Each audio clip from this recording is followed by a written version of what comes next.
to the 10, to the 5, touchdown. Wow.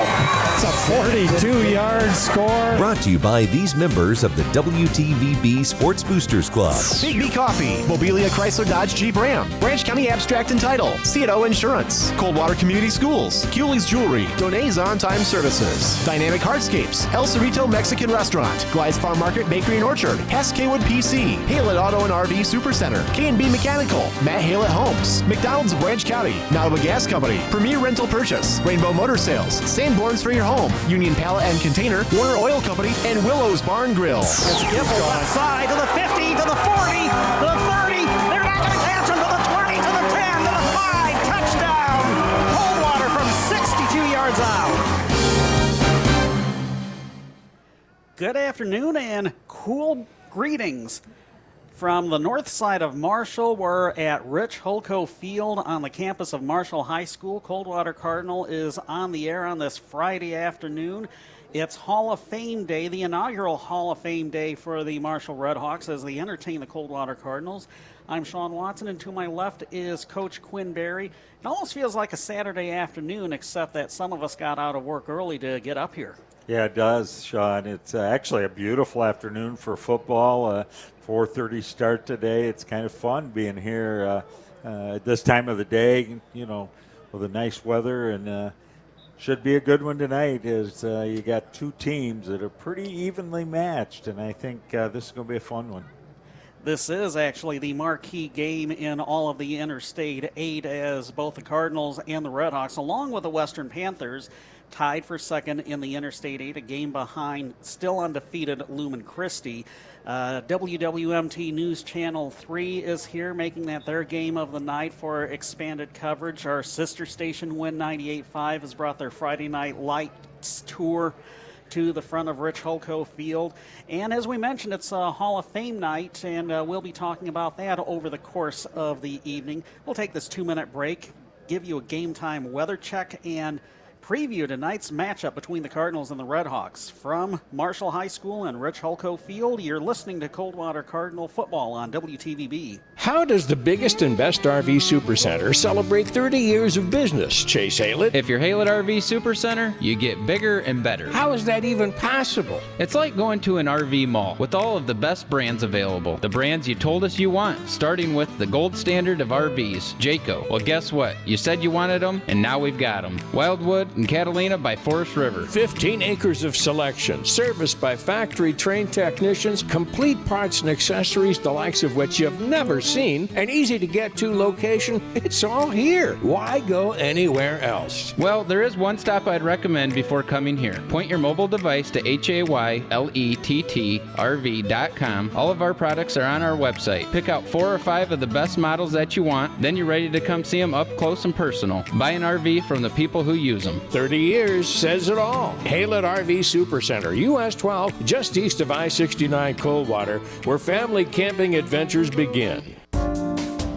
Prices are falling at Premier Rental Purchase. Now until the end of October, get up to 4 weeks free on any new rent-to-own agreement. You can also choose 6 months same as cash or pay cash for a discount. Whether you need furniture, electronics, appliances, or just about anything else, including gun safes, you can find it for less at Premier. Delivery and setup is free, and no credit is needed at Premier Rental Purchase in the Country Fair Plaza next to Family Dollar or at angolapremier.com.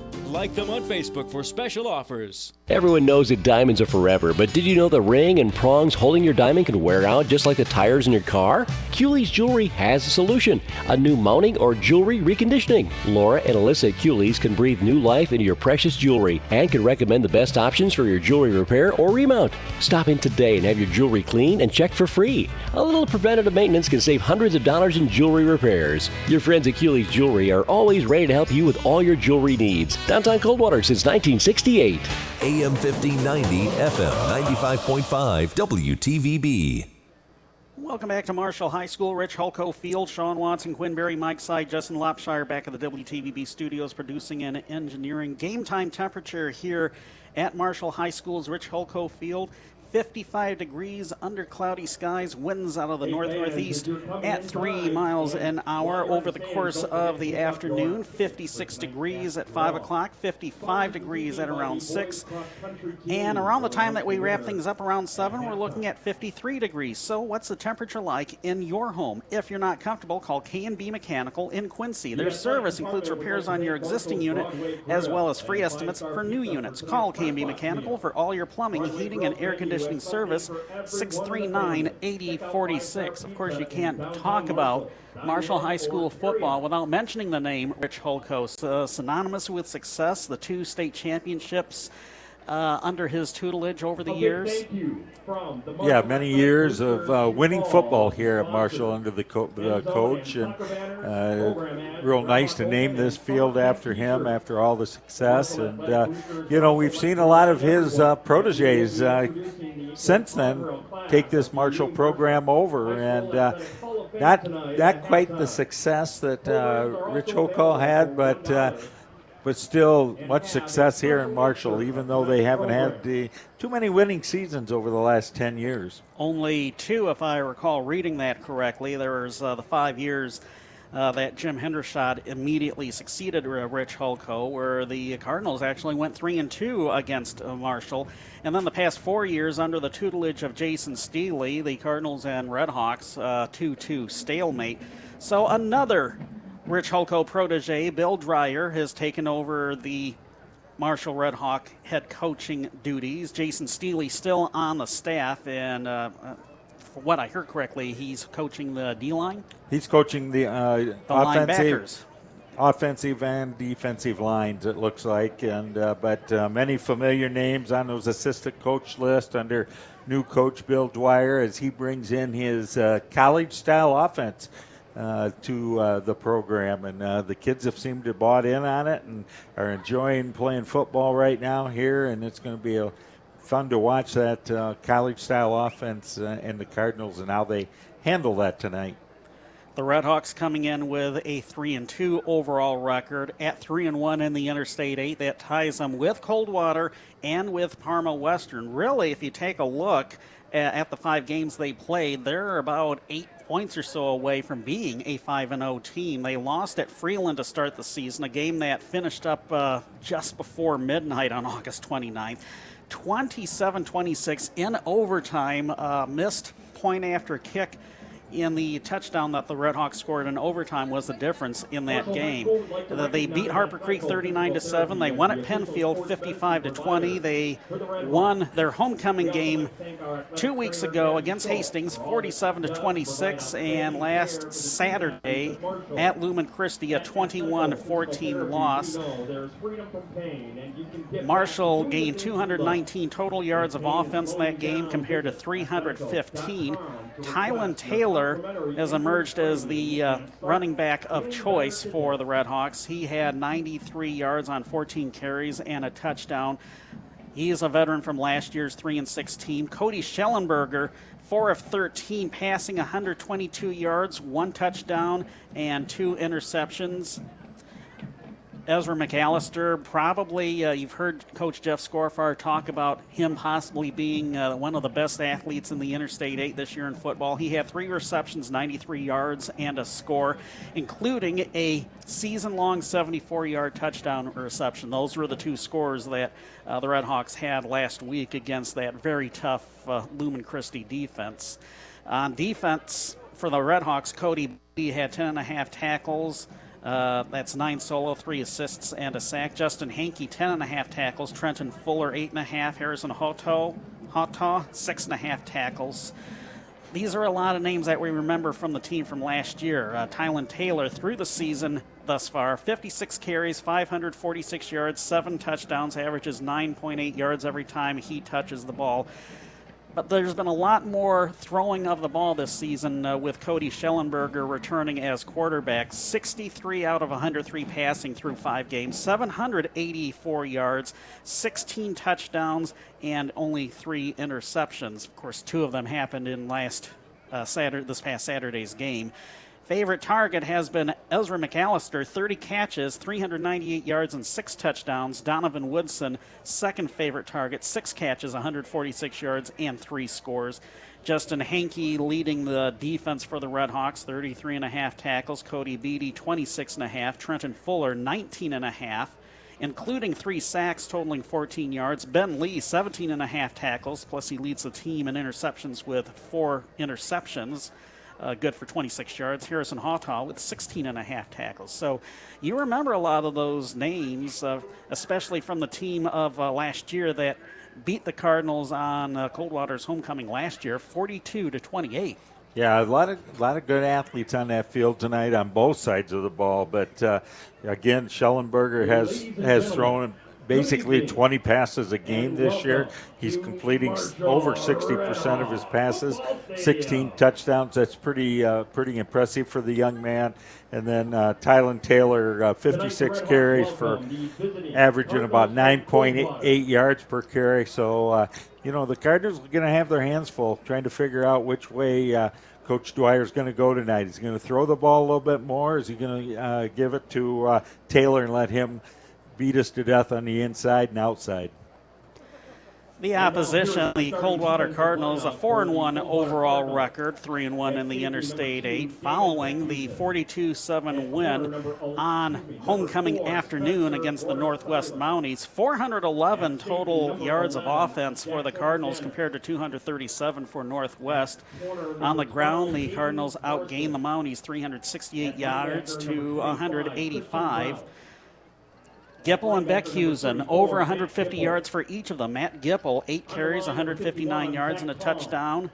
Damon Beckhusen, 15 carries, 156 yards, and 2 touchdowns. Cam Torres, 5 carries, 39 yards, and he had a touchdown. Jackson Janis, 1 of 4 passing for 43 yards, 1 touchdown, 2 interceptions. That touchdown pass of 43 yards was to Dylan Taggart, which is his first receiving touchdown of the year. On defense, Dylan Taggart leading the way with 11 tackles, 7 solo, 4 assists. Austin Santur with 8, Zach Tong with 6, Bo Branham with 6, Spencer Rodeseiler with 5, plus he had the game's final score on a fumble recovery in the end zone for a touchdown late in the game. You may remember hearing that on your way back home from the their class reunion. Yes, I did, Sean, and I just thought that the Cardinals last week in that second half, I wasn't there to watch, but listening to you on the radio, it sounded like they pretty much went into that mode where they were just protecting that lead, and we're going to take the scores where they could. But we've seen all year long the Cardinals don't pass the ball a lot. They depend on those running backs to grind it out, and then all of a sudden it opens up and we get a big run from either Gipple or Beckhusen, and that's the way it's been all year. And then, when we do pass, it's usually for a pretty good-sized gain for a touchdown. Indeed, through this point in the season, Matt Gipple, 773 yards and 11 touchdowns on 65 carries, averages almost 12 yards every time he touches the ball. Damon Beckhusen, 72 carries, 690 yards and 6 touchdowns, averages 9.5 yards a carry. So you can tell where the strength in the Cardinals' offense is.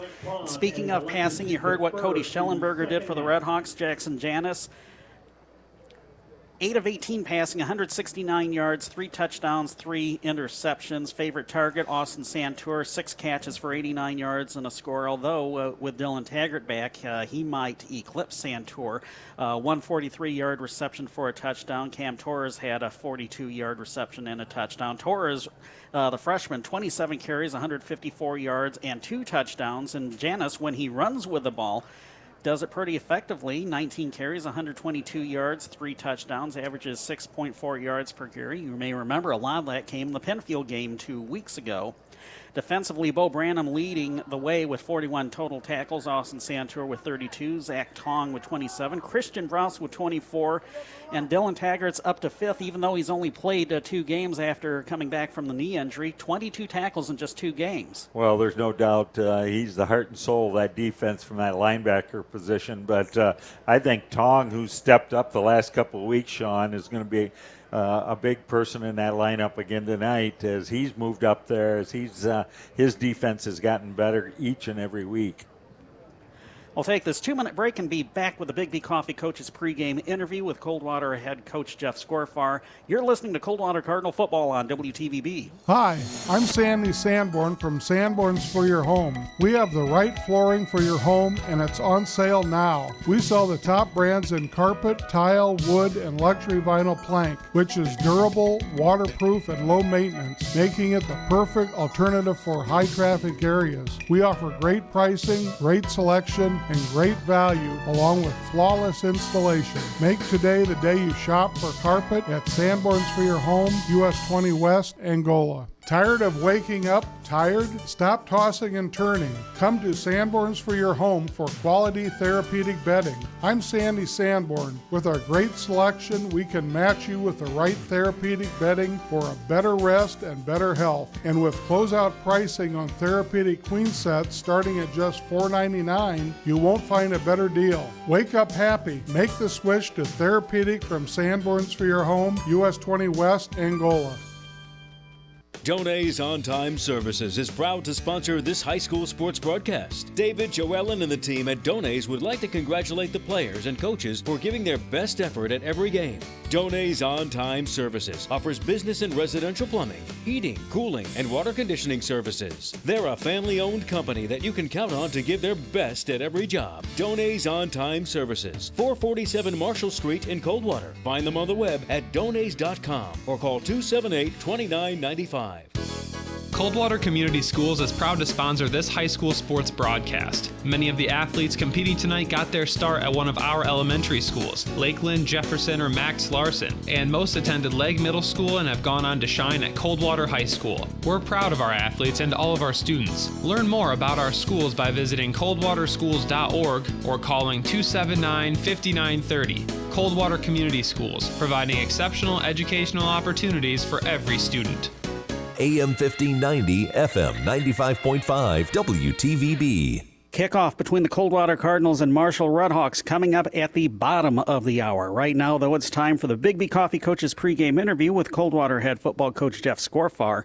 The best part of the fall isn't just the falling leaves and football games. It's also time to enjoy your favorite Big B fall favorites. Give the Big B Pumpkin Spice Latte and Big B Caramel Apple Cider a try today. Last time out, Coldwater beat Northwest 42-7, a day later than originally planned. What effect, if any, did the storm-related rescheduling of the homecoming game to Saturday afternoon have on the team? Well, fortunately, it didn't really affect us that much. I was worried about that, but the kids came in focused. The biggest thing was, the crowd wasn't as big as what it normally is for homecoming, the parade and all the extracurriculars probably weren't as hyped up as what they normally are. So we feel a little bit bad about that because the kids really enjoy that, and it's one of the focal points in the fall. But as far as our team is concerned, they came out, we played really well, and we got the victory, which is the bottom line. So the month of October, that's a really tough stretch of games. Marshall tonight, Parma Western next Friday, Harper Creek and Temperance Bedford to close out the regular season. The team essentially has to go at least 2-2 to guarantee a 6-3 record, which would get the Cardinals into this year's playoffs. Has it been hard to keep the kids focused on the current week's game and not look too far ahead? No, at least I don't think so. We know that we've got our hands full with Marshall, and the kids know what position we're in, that we have to at least go 500 in the month of October. We don't want to do that. We want to go 4-0. But we got to take one opponent at a time, and Marshall is arguably, as good as what Lumen was. We had our hands full with them, and we came up on the short end there. So, they're focused, and they know what our goals are.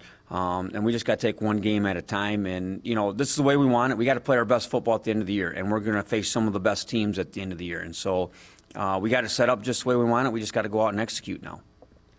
So speaking of tonight's opponent, they might be the most improved team in the I-8 from year to year. They finished last year 3-6. They're currently 3-2.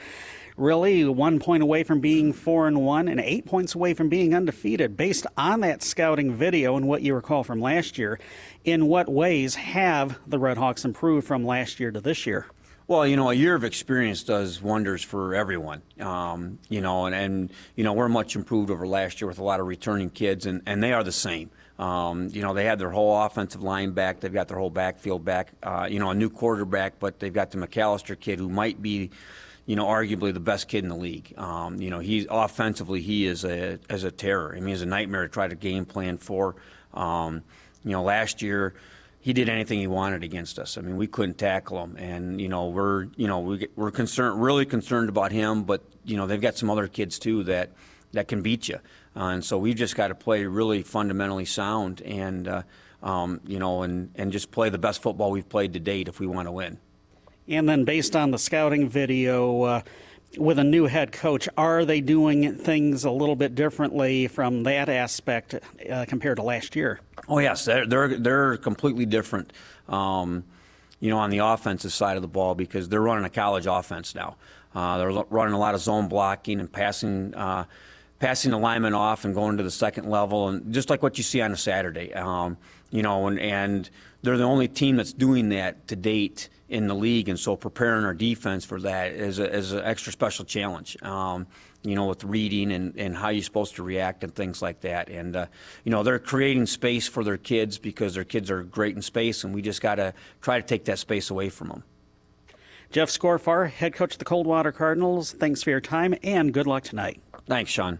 And that's the Big B Coffee Coaches pregame interview. We're back with more after this. You're listening to Coldwater Cardinal football on WTVB. Hey, you do know it's after Labor Day. What's going on at the Willows Bar and Grill? Well, as long as it's warm, we say enjoy the deck at the Willows. You mean for a Willow Burger? Absolutely. I can go on the deck on Taco Tuesdays? You sure can. What about something to drink? Buck a beer. Buck a what? Buck a beer. Get domestic cans for just $1 on Thursday. The Willows Bar and Grill. Buck a beer domestic cans all day, just $1 on Thursdays.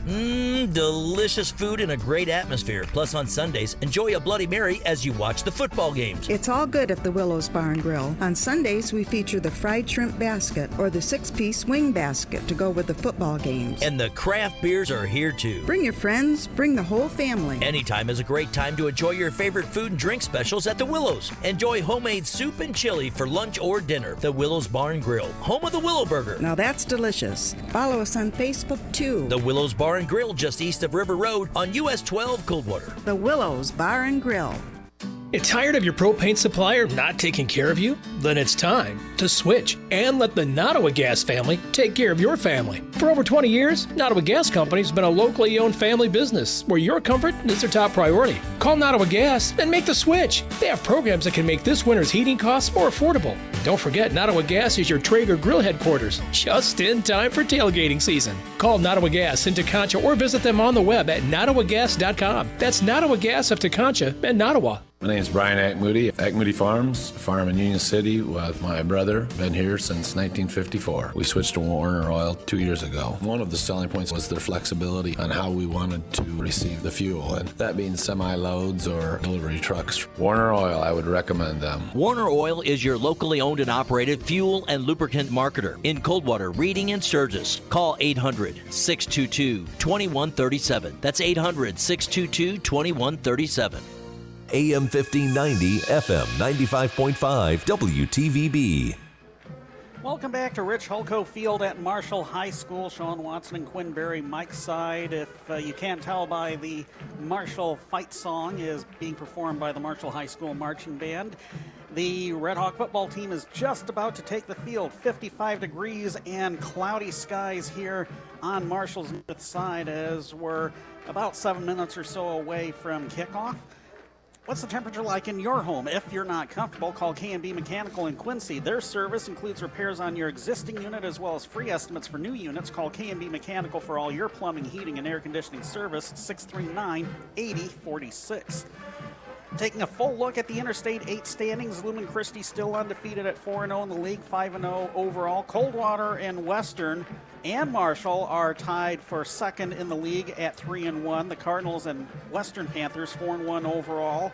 The Redhawks 3-2 overall. Harper Creek, Hastings, and Northwest tied for fifth in the league at 1-3. The Beavers are 2-3 overall. Hastings and Northwest 1-4 overall. Penfield 0-4 in the league, 1-4 overall. And here come the Cardinals. Now ask that you please stand. Gentlemen, remove your hats. As we get ready for the playing of our national anthem by the Marshall High School Marching Band. And the playing of our national anthem.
Our national anthem is performed by the Marshall High School Marching Band.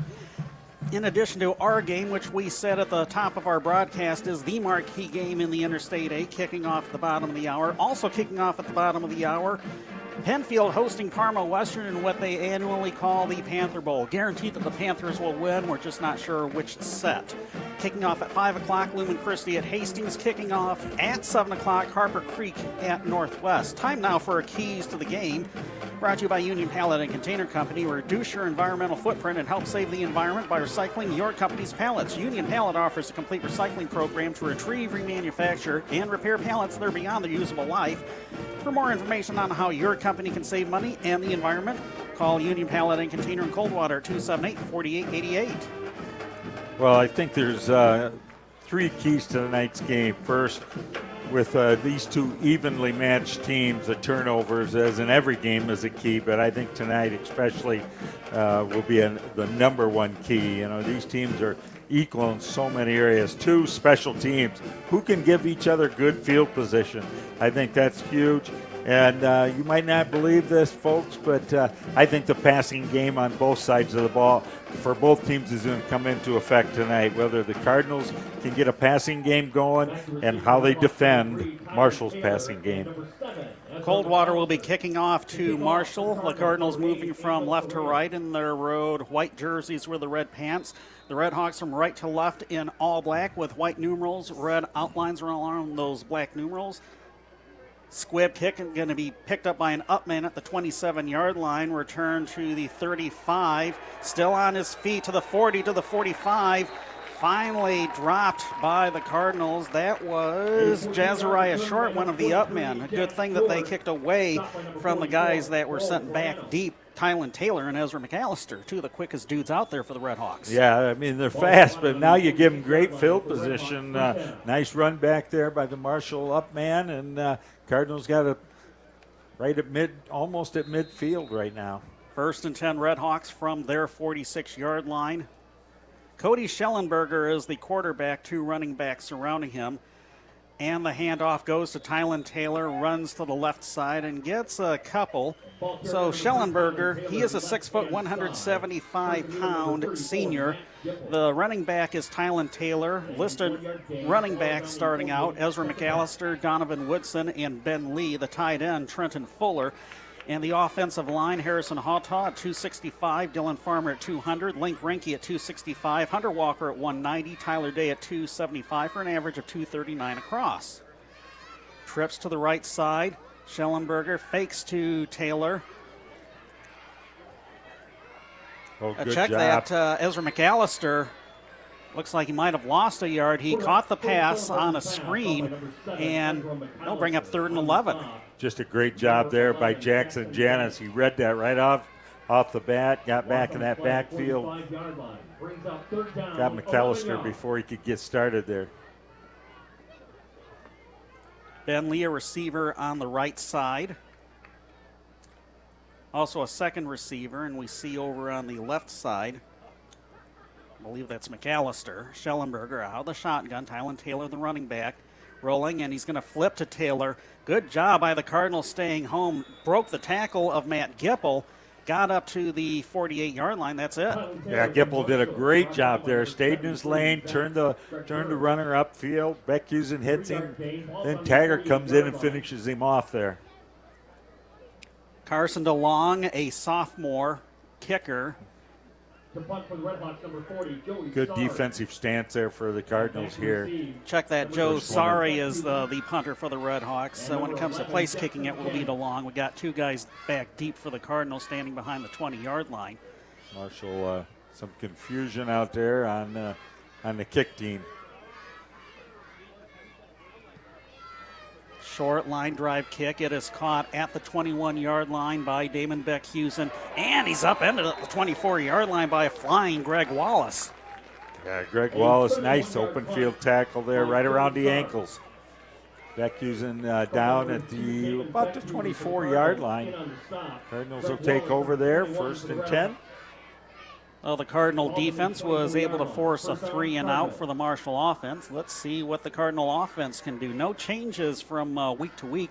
Starting quarterback is Jackson Janis, a 5'11", 156-pound senior, and the reigning homecoming king from last week.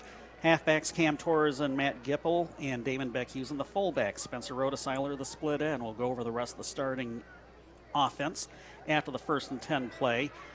It's Matt Gipple, usually set up at the right side, but he was taking it to the left and takes it past the 30-yard line. A good gain on 1st down. Good job there by Gipple, just standing right in behind his blockers there. Torres with a nice block from that other back position. Dylan Taggart is the starting tight end. The O-line hasn't changed at all. Zach Gregorich at 283, Wyatt Force at 254, Caleb Wilbur at 206, Kenny Kramer 232, Clark Cole at 276. Your O-line from left to right for an average weight across of 250. Also 250 when you got Dylan Taggart making his first start on the offensive side of the ball this season. Wow, big hit there by Justin Hankey on Beckhusen. Beckhusen probably either got back to the line of scrimmage or maybe a gain of 1. So the front 7 for the Red Hawks, you got Sam Newsom, Tyler Day, Trenton Fuller, Harrison Hawtaw, Austin West, Cody Beatty, and Justin Hankey. The D-backs are Cooper Middleton, Ezra McAllister getting the start on D, Luke Holbrook, and Ben Lee. Luke Holbrook was called up from the JVs a couple of weeks ago. He's just a freshman.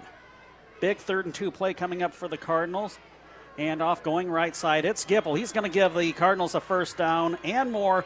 Looked like he might have run into one of his own teammates trying to provide the lead block. Still up to about the 44-yard line. Yeah, nice gain there. Nice block by Beckhusen again out in front there. But you mentioned the front 7 for Marshall.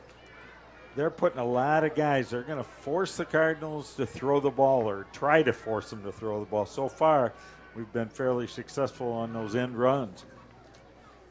Double wing formation. It's going to be a run up the middle. Jackson Janis with a keeper. Yeah, just a quarterback sneak there. Tried to catch him by surprise. And actually, Jackson almost 3 yards on the pickup. Bring up a 2nd down and 7. Number 11. That was a wrinkle that we didn't see that much of in last week's game. Sam Newsom on the stop. Yeah, I haven't seen that. That's a new one that Coach put in for this week. Trying to take advantage. You got 7 guys like they have, 6, 7 guys up there on the line. If you can break one up the middle, you got some open area.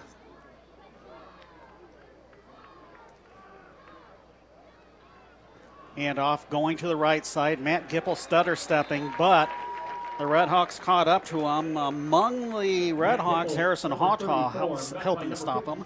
Hawtaw, 6'1", 265-pound tackle. Did a real nice job keeping Gipple in. Cody Beatty also in on the stop. 3rd and 7 coming up for the Cardinals. No score. 6:51 and counting left to play in the first quarter. From here at Rich Holko Field, home of the Marshall Redhawks. Same double wing formation. Janis fakes the handoff, 5-step drop back, looking for Gipple, and it went underneath his hands at around the Redhawk 38, incomplete. It'll force the Cardinals to punt. Gipple wide open there. Just a little bit of rush by the front guys there for Marshall, and put Jackson on his fanny, and just couldn't quite get the ball there. Rhodesiler getting ready to punt the ball. He's standing at his 33-yard line. Going back deep to receive the punt is Ezra McAllister.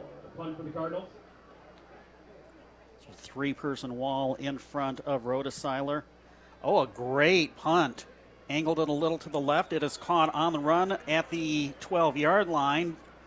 And the Cardinal defense came after him and pushed him backwards to about the 8. Just great punt coverage. A great punt by Spencer Rhodesiler.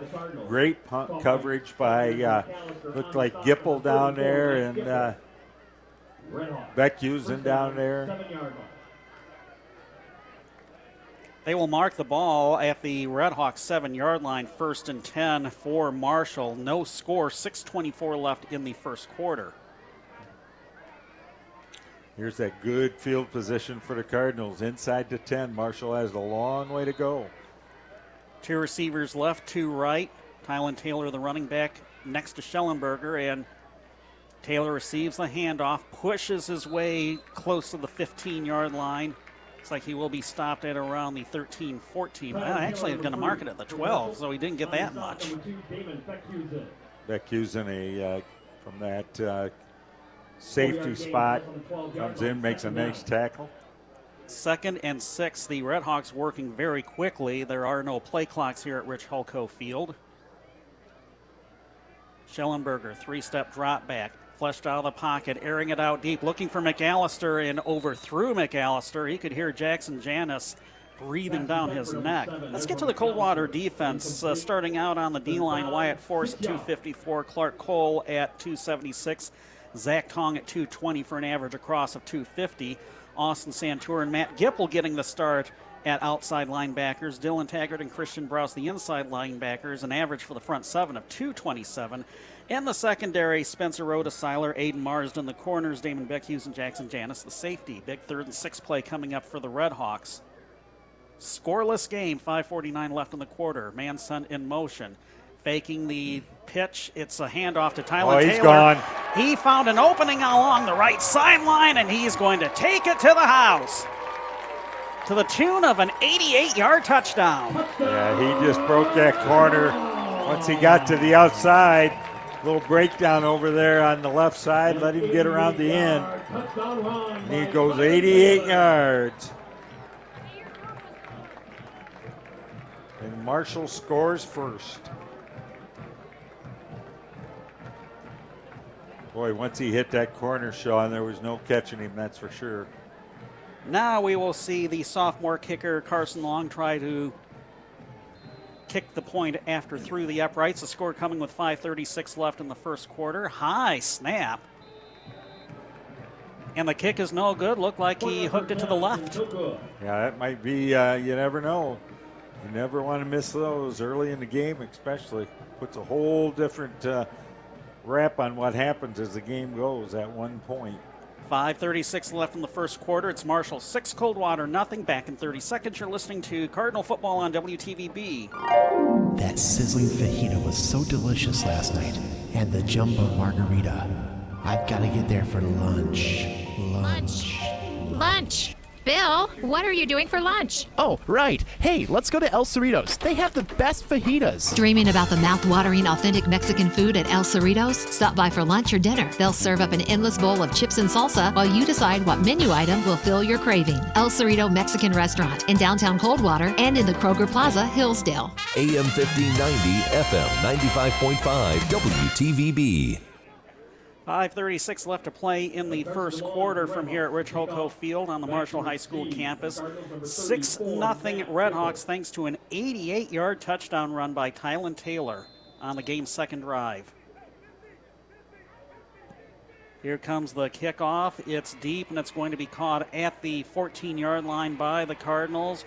Return to the 25, and that's about it. Looks like they gave the return duties. Was that DeAndre? That was John Dave Douglas. Got a few yards, got her back up to the 25, so Cardinals take over on their 25. I think this might be the first time the Cardinals hasn't scored first this year. I think you may be right, actually. I think every game we've scored first, so we'll see what happens here. The Cardinals got to take care of business now. I want to say maybe Lumen scored first against the Cardinals back in that game a few weeks ago, but you're right, it has been a rare occurrence. Handoff up the middle on 1st and 10 from the Cardinal 24, gets up to the 27-yard line. Is that Damon being scraped off? Yeah, that was Damon for pick up a 3. I think we might see a lot of quick scores tonight. Both these teams seem to score on long plays, whether through by passing or running the football. Getting back to your point with the missed point after on the Marshall touchdown by DeLong, we mentioned right at the top of the broadcast, the 1-point loss to Freeland was thanks in large part to a missed point after during the touchdown that the Redhawks scored in overtime. So the missed point after here could haunt the Redhawks as we go down the road. Encroachment against the Redhawks will give Coldwater a free 5 as the flags were thrown. I mean, seriously, we could see the movement among the black shirts and the black pants from all the way up here. That'll bring up 2nd and a long 2. More manageable 2nd down here. Pretty much got 2 downs to gain a couple of yards. Same double wing formation. Rhoda Seiler is the split end on the left side. Handoff goes to Cam Torres running the left side. The Redhawks strung him up, and he lost yardage. Yeah, Cam's got to get those shoulders square to the line of scrimmage and get upfield there. Young freshman, just a little freshman mistake there. As he tried to beat everybody outside, and there was too many people out there. A loss of 2 on the play. That'll bring up 3rd and 4. Easy for me to say as we're counting down to 4 minutes left in the quarter. It's Marshall 6, Coldwater nothing. Nice crowd here. Is a late arriving crowd with a 4:30 start. Glad you're listening on this Friday afternoon. Handoff goes up the middle. Damon Beckhusen stood up at the 32, and he won't get to the first down marker. Might have gained 1 there, maybe 2, but looks like Beatty and Hotau pushed him back. Wow, 4th and 1.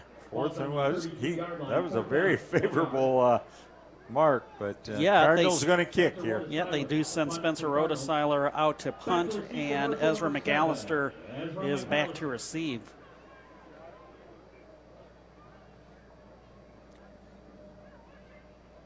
Here's the snap. Rhodeseiler, shorter line drive kick, but it takes a favorable Cardinal bounce. McAllister gets away from it as the Cardinals down it behind the 20 to the 18. Another good punt there by Spencer. Got a good bounce on that. Marshall going to take over on, it looks like, what's that, the 18? Yep. 18-yard line.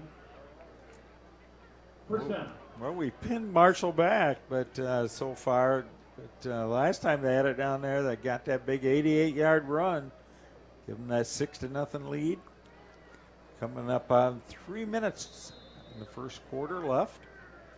Schellenberger out of the shotgun, trips to the left, one receiver to the right, Three-step drop back, looking for the receiver on the right side. It is caught for about a very short gain. That was Ben Lee. Pass caught by number 1, Ben Lee on the stop. Spencer Rotoseiler with a nice solid hit over there. That's what you got to do. Keep them in front of you. Keep those wide receivers in front of you. Make good solid tackles. A gain of 3, 2nd and 7, same formation.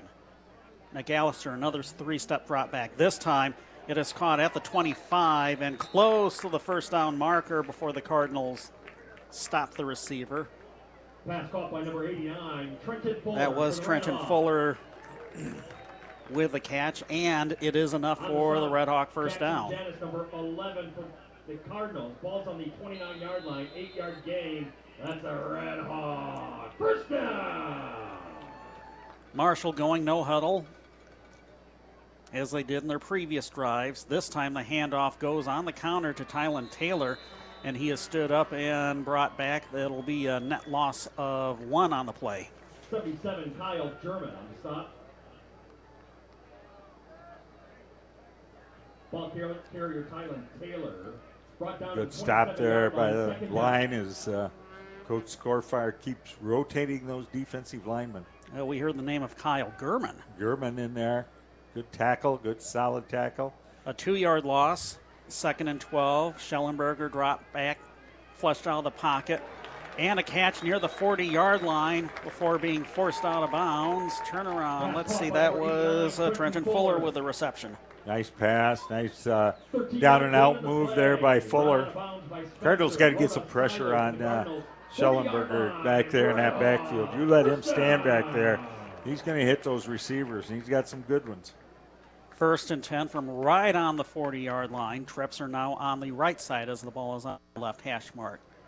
3-step drop back for Schellenberger, airing it out deep, looking for his receiver. Donovan Woodson just threw his hands at the 25 of the Cardinals. Donovan Woodson incomplete. Pursued by Spencer Rotoseiler. Spencer Rotoseiler, 2nd down. That'll bring up 2nd and 10. The Red Hawks currently leading Coldwater 6-0 and looking to add on more. 2nd down and 10 here for the Red Hawks.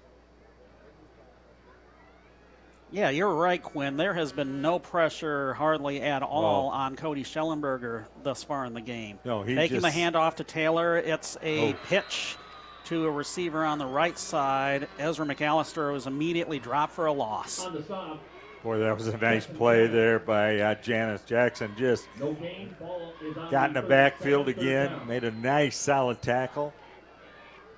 A loss of about 3 or 4 on the play. We'll say 3rd and 13. The ball's back at the 37. Got to get a little pressure here in that defensive line. 2 receivers left, 2 right. Schellenberger, 3-step drop back. Now he's flushed out of the pocket. He'll take off. He's slowed up, and he'll be dropped right at the original line of scrimmage at the 40. Good job there. Beckhusen got an arm on him, slowed him down. Dylan Taggart just pretty much took charge from there. And a good job of sportsmanship, Damon Beckhusen pulling Schellenberger out off the turf. Joe Sari getting ready to punt the ball away. See Damon Beckhusen and Jackson Janis going back between the 25 and 30-yard lines to receive the punt from Sari. Line drive kick, fair catch called for by Damon at around the 34-yard line. So with 16 seconds left to play in the first quarter, the Cardinals will take over. Marshall leading Coldwater 6-0. Yeah, we're going to get one play in here and then go to the second quarter, see what the Cardinals come up with. Jeff pretty much, Coach Scorefar pretty much staying to the ground so far. There was the attempted pass to Matt Gipple, but it was just under his hands. Matt Gipple receives a handoff, running the sweep from his traditional right to the left. First down and more to midfield. Boy, he just lowered that shoulder and ran over that Marshall defender back there. On the stop for Marshall, number 1, Ben Lee. Poor Ben Lee. They'll mark the ball at the 49 of the Cardinals. Yeah, Ben Lee took the blunt of that hit right there. Clock resumes moving. The Cardinals no hurry to get a play off before the end of the quarter. The buzzer sounds on this outdoor scoreboard after one from here at Rich Holko Field on Hall of Fame night. Marshall leads Coldwater 6-0, second quarter. Coming up in a minute, you're listening to Cardinal Football on WTVB. How does the biggest and best RV Supercenter celebrate 30 years of business, Chase Haylett? If you're Haylett RV Supercenter, you get bigger and better. How is that even possible? It's like going to an RV mall with all of the best brands available. The brands you told us you want, starting with the gold standard of RVs, Jayco. Well, guess what? You said you wanted them, and now we've got them. Wildwood and Catalina by Forest River. 15 acres of selection, serviced by factory-trained technicians, complete parts and accessories, the likes of which you've never seen, an easy-to-get-to location. It's all here. Why go anywhere else? Well, there is one stop I'd recommend before coming here. Point your mobile device to HAYLETTRV.com. All of our products are on our website. Pick out 4 or 5 of the best models that you want, then you're ready to come see them up close and personal. Buy an RV from the people who use them. 30 years says it all. Haylett RV Supercenter, US 12, just east of I-69 Coldwater, where family camping adventures begin. AM 1590, FM 95.5 WTVB. First quarter stats from the Marshall statistician. This is the most telling stat, I think. 13 plays, 116 yards for Marshall. 10 plays, just 42 yards for Coldwater. Thus far, the leading rusher, Matt Gipple, 4 carries for 35 yards for the Cardinals. Tylen Taylor for Marshall, 5 carries, 96 yards. And thus far, the game's only score at 6-0. Coldwater trailing. A very slow developing play on 1st and 10 to start the second quarter from the Cardinal 49. The handoff went to Cam Torres. I mean, he was in the backfield for about 5 seconds before he made his way to the right side and gave the Cardinals another first down. Actually, it was a nice job of running there. He was just waiting for his blockers, and he stayed in behind those big guys and then sprinted to the outside, picked up 11 yards. It's like about a gain of 12 yards since they put the ball down at the Red Hawk 38. 1st and 10. Cardinals trying to equalize the Marshall score. Fake the handoff. It was a quick pass intended for Dylan Taggart, but it whizzed past him. Definitely Jackson Janis felt the pressure there. Yeah, a little pressure, but Jackson's got a hit on that one. That, again, was wide open up the middle. Those are going to be open all night. If he can get the ball to those tight ends or those backs or whoever, because there's a seam right up the middle with the defense that Marshall's playing, and been open twice. We just haven't got the ball to the receiver. 11 seconds into the second quarter. Here's 2nd and 10. Janis is under center with a double wing formation. Douglas is a wing on the left side. Gipple takes it from right to left. He's spilled at the 38, no gain. 3rd and 10 coming up. Number 34. Jack Kroll with the hit there. Number 13, Jack Kroll on the line. No gain on the play. 3rd down. We used to calling Jack Kroll's name a lot in basketball. Tonight we're calling it in football. I remember in basketball, we're so used to calling the names of the twins. Yeah. Cardinals with a big 3rd and 10 right here. 5-step drop back. He's in trouble. He throws underneath it. Is caught by Damon Beckhusen. He's to the 30. He's to the 25. He's tripped up. He does give the Cardinals the first down, though. Great play there. Great call by Coach Scorfar. The front screen right to the middle of the field. Damon gets it. Gets more than enough for the first down. Tyler Day on the stop. 6'1", 275 pounds. These are big guys for Marshall, but not as big as you remember from way back in the Rich Holko era. No, they had some really nice linemen back in that era. 1st and 10, Coldwater from the Marshall 23. I'm not even sure who had the ball there, Quinn. Gipple with a nice, looks like 6-7 yard run. He goes off that right tackle. That right tackle, Kenny Kramer, doing a nice job. Kramer and Clark Cole over there opening up a nice little hole on that right side. Picked up, what did they give him? I think they only gave him 5 there. 2nd and 5 for the Cardinals. 6-0 Marshall as we count down to 10 minutes left in the quarter. Geppel with the carry once again. Wyatt Force that time pulling from that left guard position. There just wasn't much room over there. On the stop, number 31, Luke Holbrook for the Red Hawks. The freshman Luke Holbrook credited with a stop for Marshall. For Marshall, Justin Hankey. No gain on that play. 3rd and 5 coming up. Holy smokes, we just got our first update from the WTVB scoreboard. 21-0 Western leading Penfield. Ooh. Here it's just 6-0 Marshall. Run goes up the middle. Damon Beckhusen at just inside the 15. Got about a yard to go here. 4th and 1.5. It was so close. Needs to get up to the 14. This is 4-down territory. The Red Hawk fans underneath us making noise. So are the Cardinal fans on the opposite side of Rich Holko Field. Under 9 minutes left to play in the second quarter. It's a 2 running back set with a wing on the right side. Damon off that right side. How about those spin moves? They'll give him forward progress in the first down. Yeah, even though he took a punishment for it. Yeah, good blocking over there again by Kramer and Clark Cole, along with Taggart on that right side from his tight end position. They opened up just enough of room for Beckhusen to get about 3. 1st and 10 Coldwater from the Marshall 12.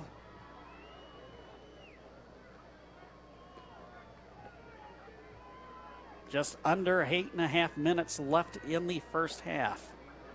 Back to the double wing. Geppel in motion. It's a run up the middle for Jackson Janis with a keeper. Yeah, that was a nice play too. Just a little fake pitch to Geppel, and then Janis just turns and runs it right up the middle behind the center, Caleb Wilbur, who did a nice job there moving that defensive tackle to one side. You know, that score that I gave you with Parma Western leading Penfield 21-0. All 3 touchdowns are scored by Landon Raskowski. That's a name we'll have to file away for next week when the Cardinals go visit the Western Panthers. 2nd and 3. Damon fighting. Boy, he's close.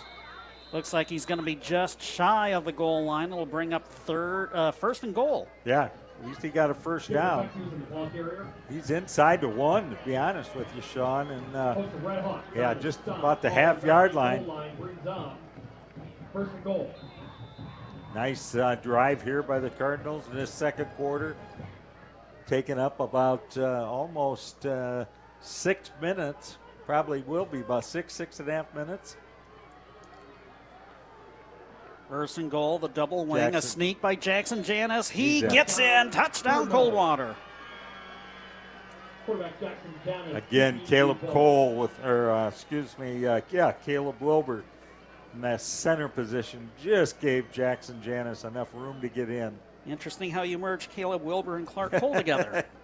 Yeah, that happens. The score coming with 7:16 left to play in the first half.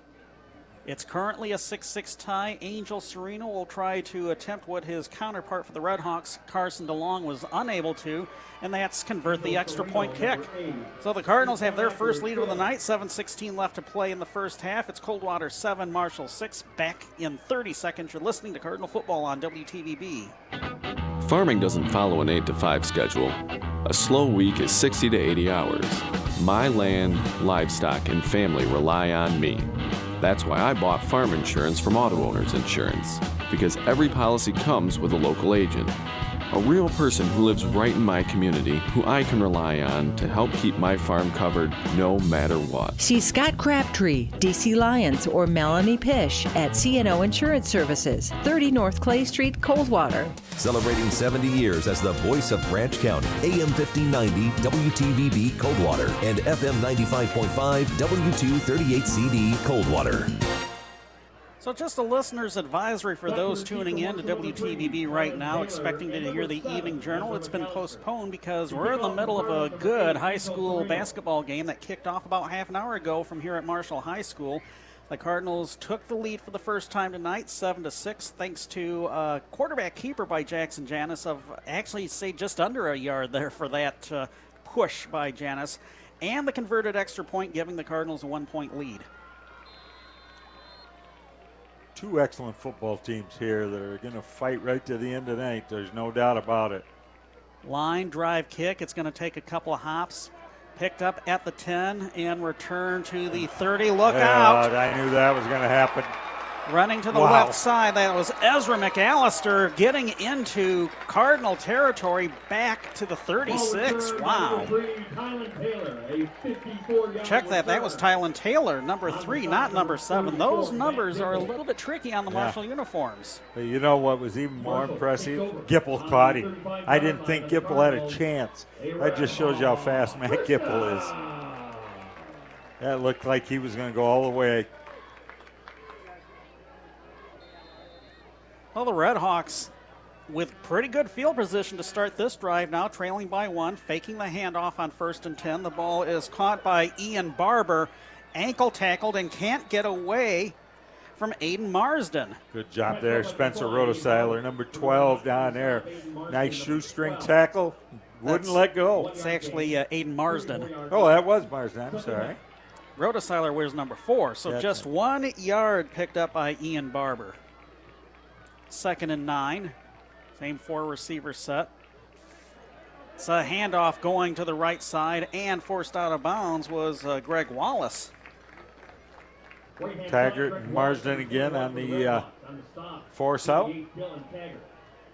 Ball's put down at the 25-yard line, and it is enough for the Red Hawk first down. That's a Marshall first down. Cardinals need to come up with something here. 6:35 to go in this first half. Handoff goes right side for about a gain of, I'll say a gain of 4. Good job by Austin Santour there.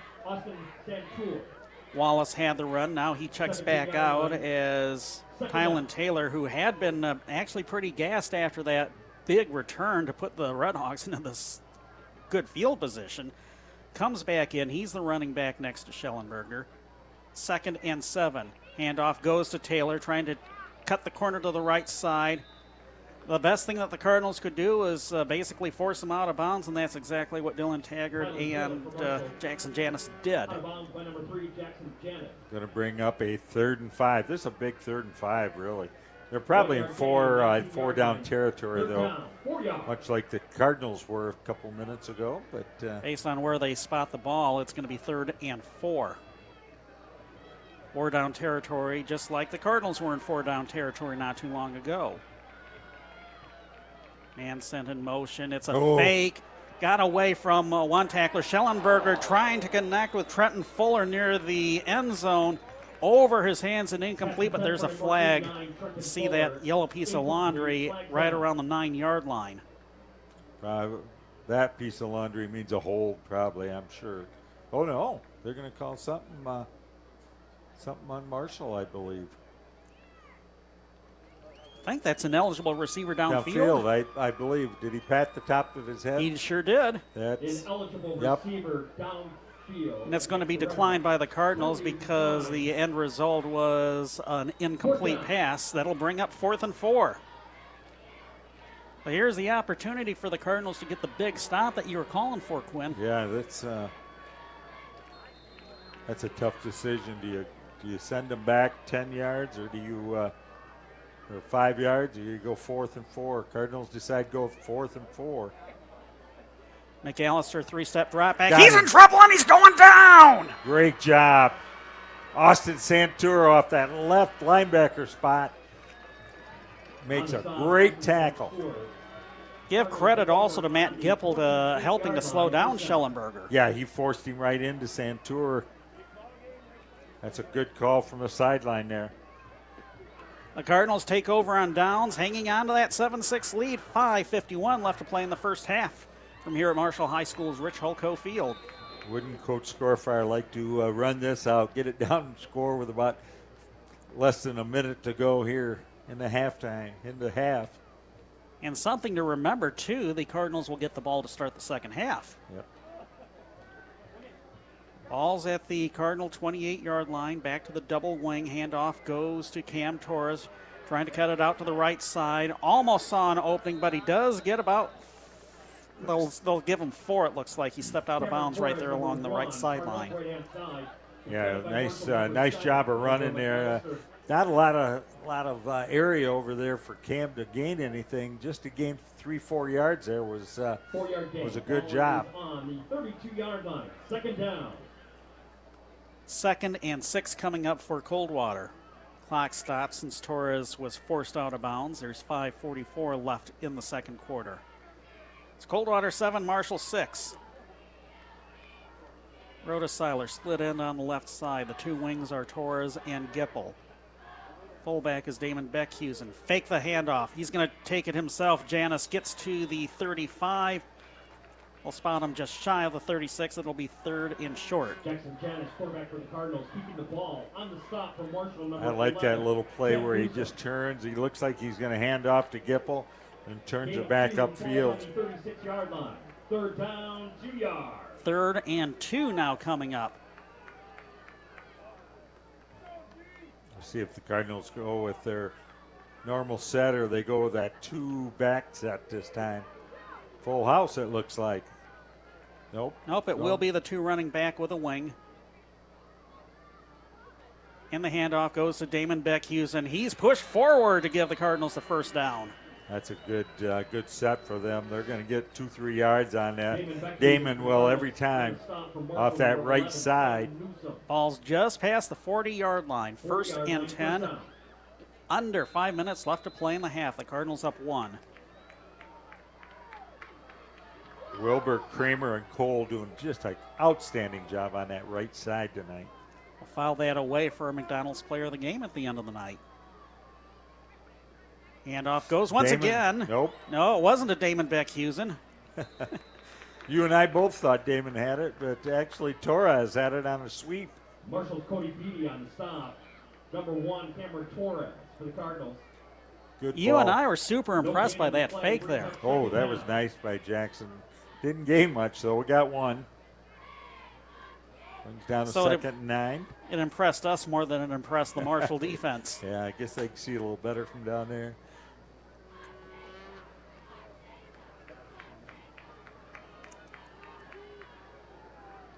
Back to the double wing formation. Jackson Janis under center. Gipple in motion. He receives the ball. He runs into his own teammate, and that allowed, who was that? Was that 89 Fuller? Yep, it was. Yep. Fuller with a stop, but it'll bring up 3rd and short. Gipple, nice little run to the left side this time. If he could have taken it outside just a little bit more, he could have gotten extra yardage out of that one. Yeah, but still a nice job there by Wyatt Force and Gregrich on that left side. Getting a little bit of room for Gipple to get 9. 4 minutes left in the first half. 3rd and short. It goes to Damon Beckhusen, and there's your first down guy. Tough 2 yards for Damon. Off the right tackle, and the chains move. The ball is in Red Hawk territory. Like I said, they were under 4 minutes as the Cardinals just keep trying to grind that clock down.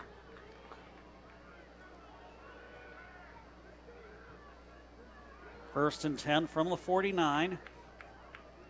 Janis under center. Gipple gets the ball once again. He'll take it farther outside. First down and not quite first down. They do give him they're going to give it to him. About a 11, 12-yard gain there when all said and done for Gipple. Yeah, just good hard running by Matt Gipple around that left side. What's impressed me with Gipple is, and Torres somewhat, but both of them, they're starting to learn to use those blockers. They don't try to overrun the blockers. Gipple was the wing on the left side. The run going up the middle. Spin move by Damon Beckhusen. He stood up close to the 30. Damon Beckhusen for the Cardinals on the stop for Marshall, number 56, Cody Beatty. Whistle, and Marshall's going to take a timeout with 3:04 left to play in the first half. Red Hawk. Coach Bill Dwyer doesn't like what he sees from the defense right now. Am I going to change things up a little bit, see if Coach Scorfar does something a little different coming out of this timeout. Well, Bill Dreyer, the first-year head coach of the Marshall Red Hawks. His assistants, Tim Bonnell, Mike Culver, Shane Durham, Mike Fitzpatrick, Sean Lowridge. Last year's head coach, Jason Steele. And the guy that sent us the stats to help us prepare for our broadcast, Jimmy Biggs, he wrote his name in the Marshall roster lineup. Wanted to make sure he got his name out there. Well, he should. He probably works as hard as anybody getting those stats and getting us all that information. There's no doubt about it. He was doing that on behalf of his father. Both of them were down at Cardinal Field yesterday for the JV game, which unfortunately the Cardinals lost late 32-16. The Red Hawk JVs with a win. Well, here we go. Second down and six. They say 6, but it Okay. looks more like 5 to me too, Sean. Well, we'll split the difference and call 5.5. How about that? Double wing formation. Torres on the left. Hand off to Gipple, who is functioning as the fullback. Running the counter to the left side. Matt Gipple, the ball carrier.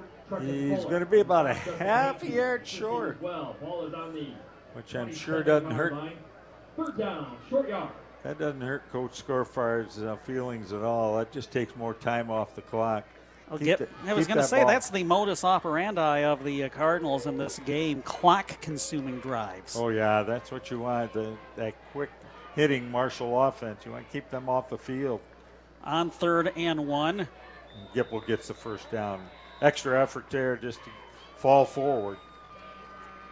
Gets that extra yard and gets the first down just inside the, what is that? Just inside the 25. Yep. So almost, but not quite to the red zone yet.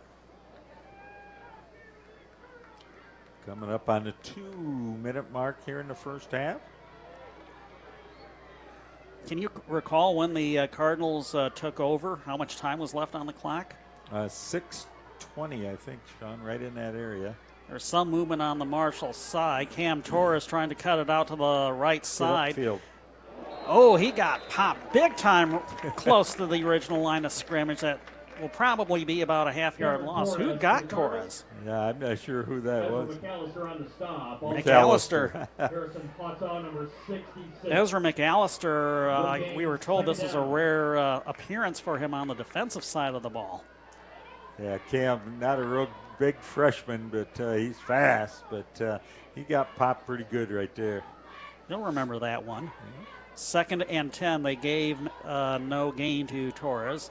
Keeper by Janis up the middle. Oh, he's in the end zone. Touchdown, Coldwater. How about that? He was tripped up at least 2 times, but it kept his footing. Great athleticism there by Jackson Janis to keep his keep moving forward there. He got hit twice, Sean, pretty good, and spun around once, and he just kept his feet and got into the end zone. 13-6 now, Cardinals on top. 1:18 left to play in the first half. Angel Sereno's point after kick coming up. Here's the snap. Here's the placement. And here's the sign that it's good.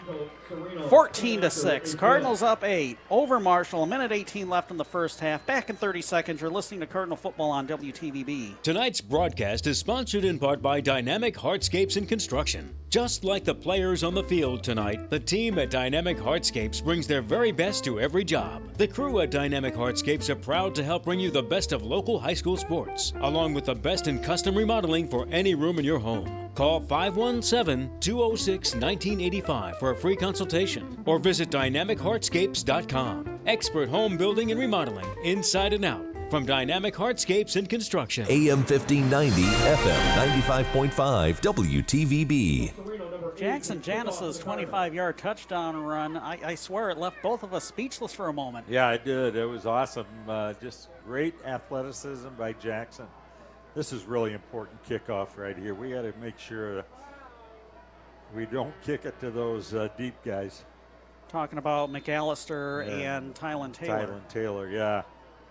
And if we do, we got to make sure we... Oh! It's a squib kick. It's a live ball, and the Cardinals recovered. We got it. It bounced off a run of the Red Hawks at the Red Hawk 41-yard line, and the Cardinals fell on it at the 45. Yeah, he just, actually, like you said, he was going to squib kick it, hit one of the up linemen for the Marshall, and bounced off him, and Cardinals got it right back. Let's see if we can get one here with 1:16 seconds to go. The Cardinals do have all 3 of their timeouts left in the first half, while Marshall has 2. They took one during the last Coldwater drive. How about that? The Cardinals back in business. Damon Beckhusen up the middle. Whistle, and this will be the first timeout taken by Coach Jeff Scorfar. 1:10 left to play in the first half. They gave about 2 yards on the gain for Damon Beckhusen. Update from the Western Penfield game. It is the Panthers of Parma Western now leading 28-0 over the Panthers of Penfield. There's 7:10 to go in the second quarter. First passing touchdown of that game. It goes from CMU-bound Tyler Pape to Landon from 12 yards out. Previously, Landon Raskowski with 3 rushing touchdowns. So we got to file that away for our game broadcast next Friday up at Western, although you won't be coming up to Parma with us. No. Mike Murphy will. He'll be back from his adventures in Utah. Yeah, it's beautiful pictures coming back from Mike and Terry on their adventure out there. Beautiful area. Looks like they've had some great weather. But I gotta believe in that Western game though, to get those 3 quick touchdowns. There must have been a couple of Penfield Panther miscues there, fumbles or something. Western scored 3 quick ones right out of the gate. Right in the first quarter. Janis going deep to pass. Throwing underneath to the 40-yard line. It is caught and brought back to about the 37, 36-yard line. The Red Hawks think that there might have been a fumble that they recovered. Pass caught by number 88 from the Cardinals. Dylan Taggart had the catch. Referees are talking it over. Was the ball whistled dead? How can you let the clock run here? If you're not going to place the ball, there had to be 6-7 seconds run off that clock. Or they're either, and I think they're going to call it an incomplete pass. Really? Yeah. Huh. Why, I don't know, but they got to put some time back on that clock. You can't have that. And, yeah, they're talking now. Looks like they're going to take it back to 52 or 3. Ball was incomplete, back down on the 42-yard line, 3rd down. They're not going to do. I just. They're still talking it over, it looks like.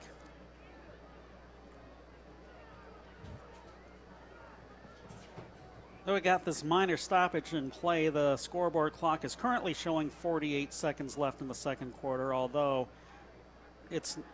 we thought that there was going to be time put back, but apparently not, and now the clock is starting to move once again, even though it was an incomplete pass. Wow, that was not right.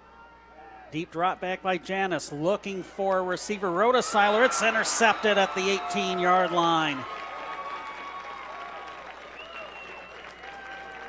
Just a little underthrown. Spencer had beaten the man, and just Jackson getting rushed a little bit, kind of hurried that pass. And Ben Lee had the pick. The Red Hawks take over at their own 18-yard line.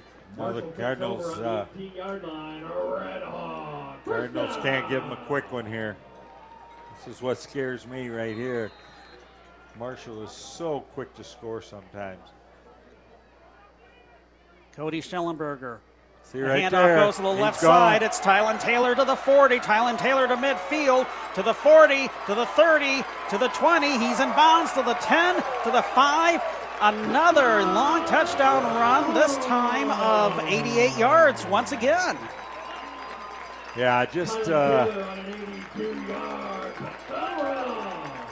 don't know what to say. You could just see that happening. Cardinals were a little slow getting back out there on defense.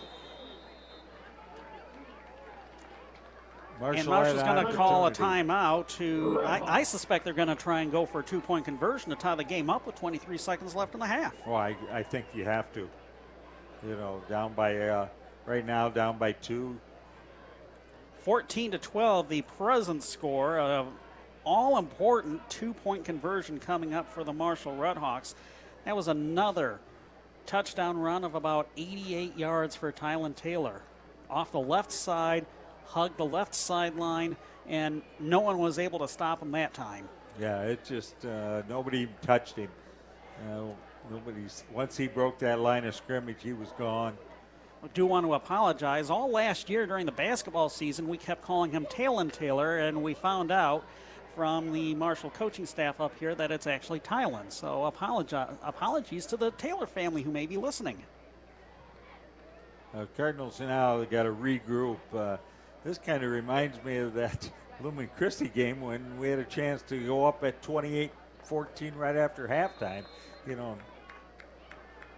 lost a fumble, and we know what happened there. Cardinals, so they got to get a stop right here. 3 receivers and a tight end. Schellenberger out of the shotgun.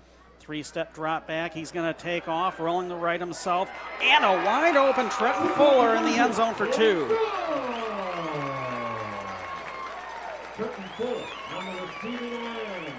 Well, we got to regroup now. Keep things positive over there on that sideline. Get in that locker room, and we're all tied up, 14-14. Got 23 seconds left here. I think unless something positive would happen on the kickoff, Coach Scorfire will take a knee and get in that locker room in a hurry. And the Cardinal fans on the opposite side of Rich Hulko Field are, quite honestly, a little bit stunned right now. I think so, too. I'm a little bit stunned right now, but like I said right before it happened, that's scary. Those guys they can score so quickly. Gipple is back deep to receive the kickoff for Coldwater. I mean, the Coldwater drive took, about 6.5 minutes or so? 6.5 minutes, it looked like. And it only took about 15 seconds for Taylor to score his second touchdown of the game. Then we got a break there on the kickoff, and we weren't able to take advantage of that.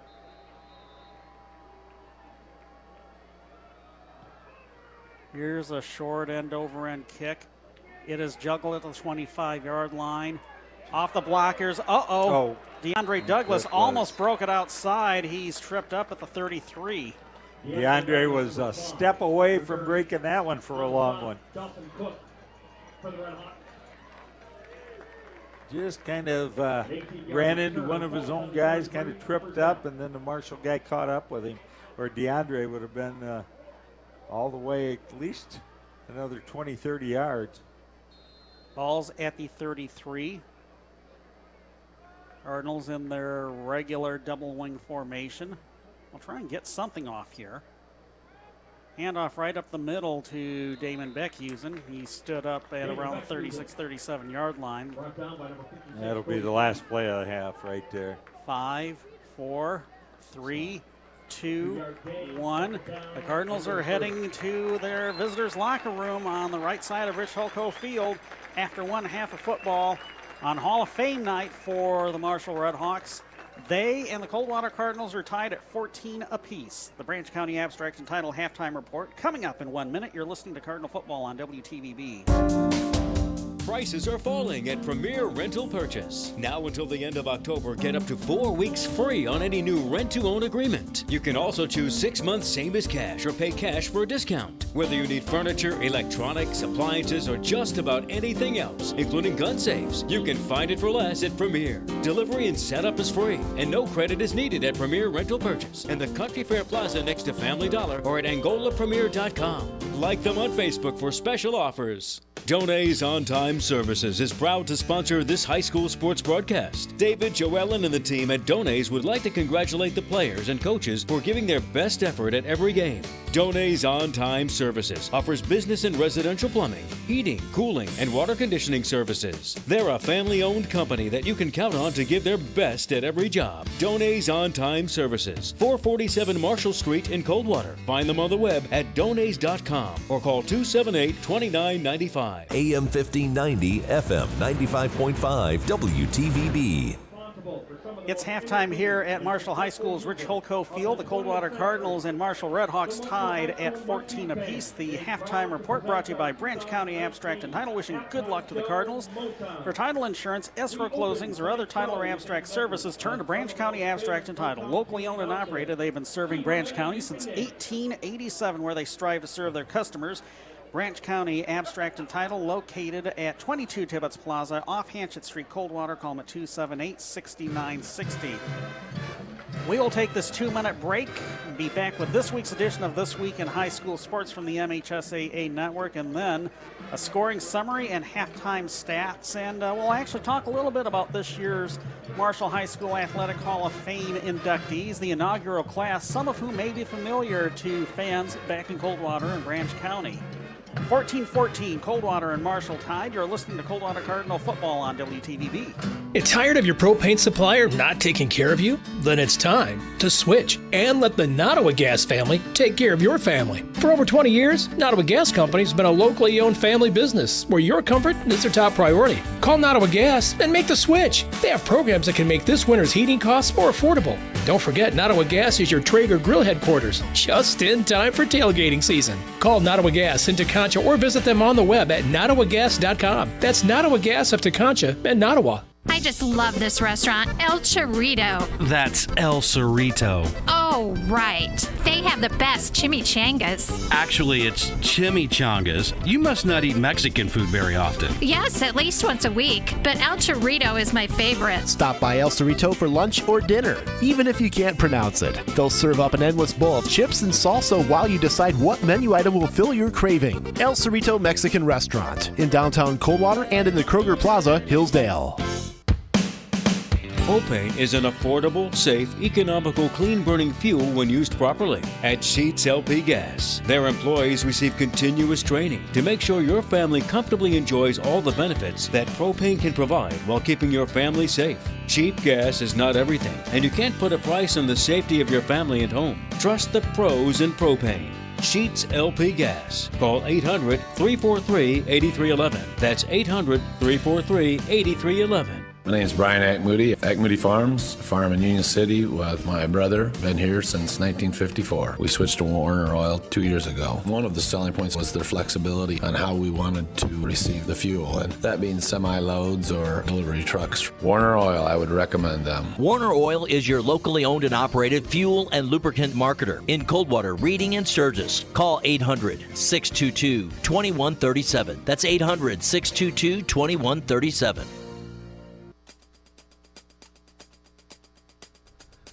Super Sophomore, no tackle box, and repositioning youth football. It's all next on This Week in High School Sports, powered by Michigan Student Aid, Michigan's go-to resource for student financial aid. Hi again, everyone. I'm John Johnson, and welcome to This Week in High School Sports. John Mason has already made his impact on the boys' soccer team at South Lyon known this season, helping the Lions to their first conference championship in 12 years, scoring 2 goals in a recent 2-2 draw with Wall Lake Western, which gave them the tie for the championship. The second tally came on a corner kick that the sophomore drove home for the seniors on the squad. I just kind of went up for it. I saw it coming. I wasn't going to miss this one. I kind of felt like I hadn't been doing my job on the corners all year, and I felt like I needed to score this one for the team, so I stepped up and got that one. We have a bunch of really good seniors. They're super good guys, and it's so cool to be able to win the league for them the last year. Mason is a team captain, a rarity for a 10th grader. You see all the JV kids and the freshman kids looking up to you, and I think that's a really cool spot to be in. And I also have some really cool senior captains to learn for, and I want to model my next 2 years as being a captain after. I think it's really going to help the team. He's also an accomplished swimmer for South Lyon, swimming on 2 league-winning relay teams last year.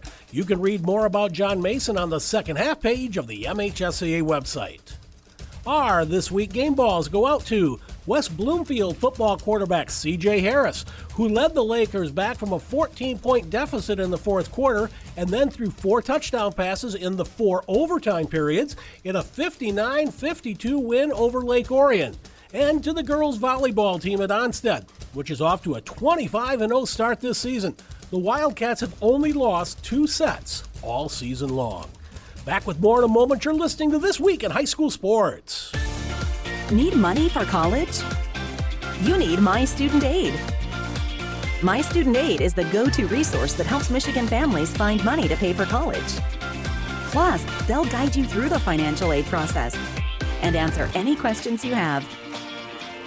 For grants, scholarships, and more, connect with My Student Aid, helping make college affordable for everyone. Learn more at michigan.gov/MIStudentAid. Our weekly Be the Referee feature takes a look into the fine art of officiating with Sam Davis. Today we're going to talk about the rules that govern the quarterback. Specifically, when the quarterback is being rushed and is looking to throw the ball away to avoid the sack. Under both pro and college rules, they have what's called the tackle box.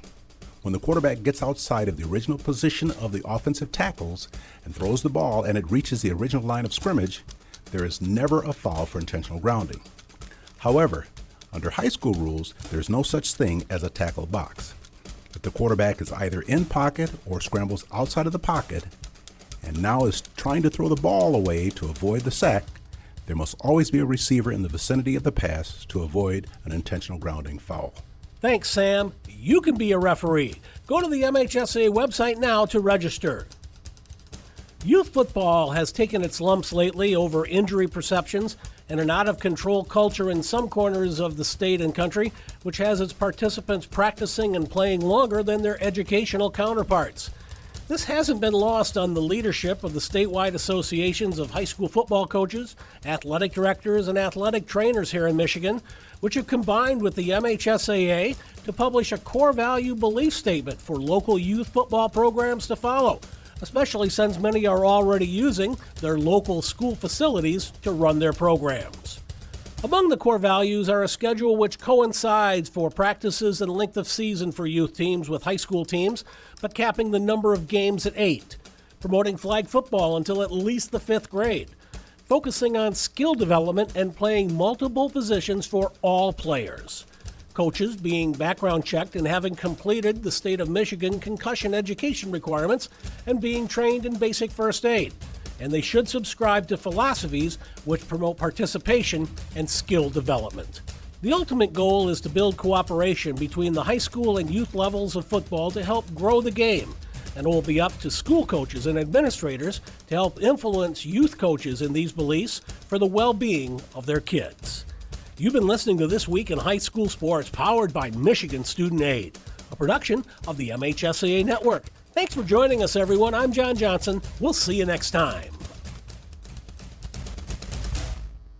Don't miss out. Save even more now through Saturday at the Meijer 2-Day Sale. Get a whole Meijer fresh rotisserie chicken for only $3.99 or Meijer pasta sauce for only 89 cents.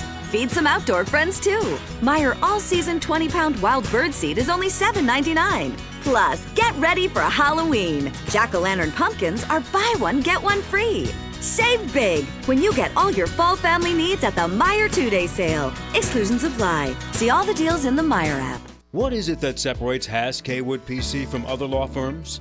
They listen to your needs and your concerns. Haas Kaywood PC provides cutting-edge legal representation with a hometown approach. In Southwest Michigan and Northern Indiana, Haas Kaywood PC is the name to know for business, commercial, and personal legal services. Visit their website at HaasKaywood.com. That's HaasKaywood.com.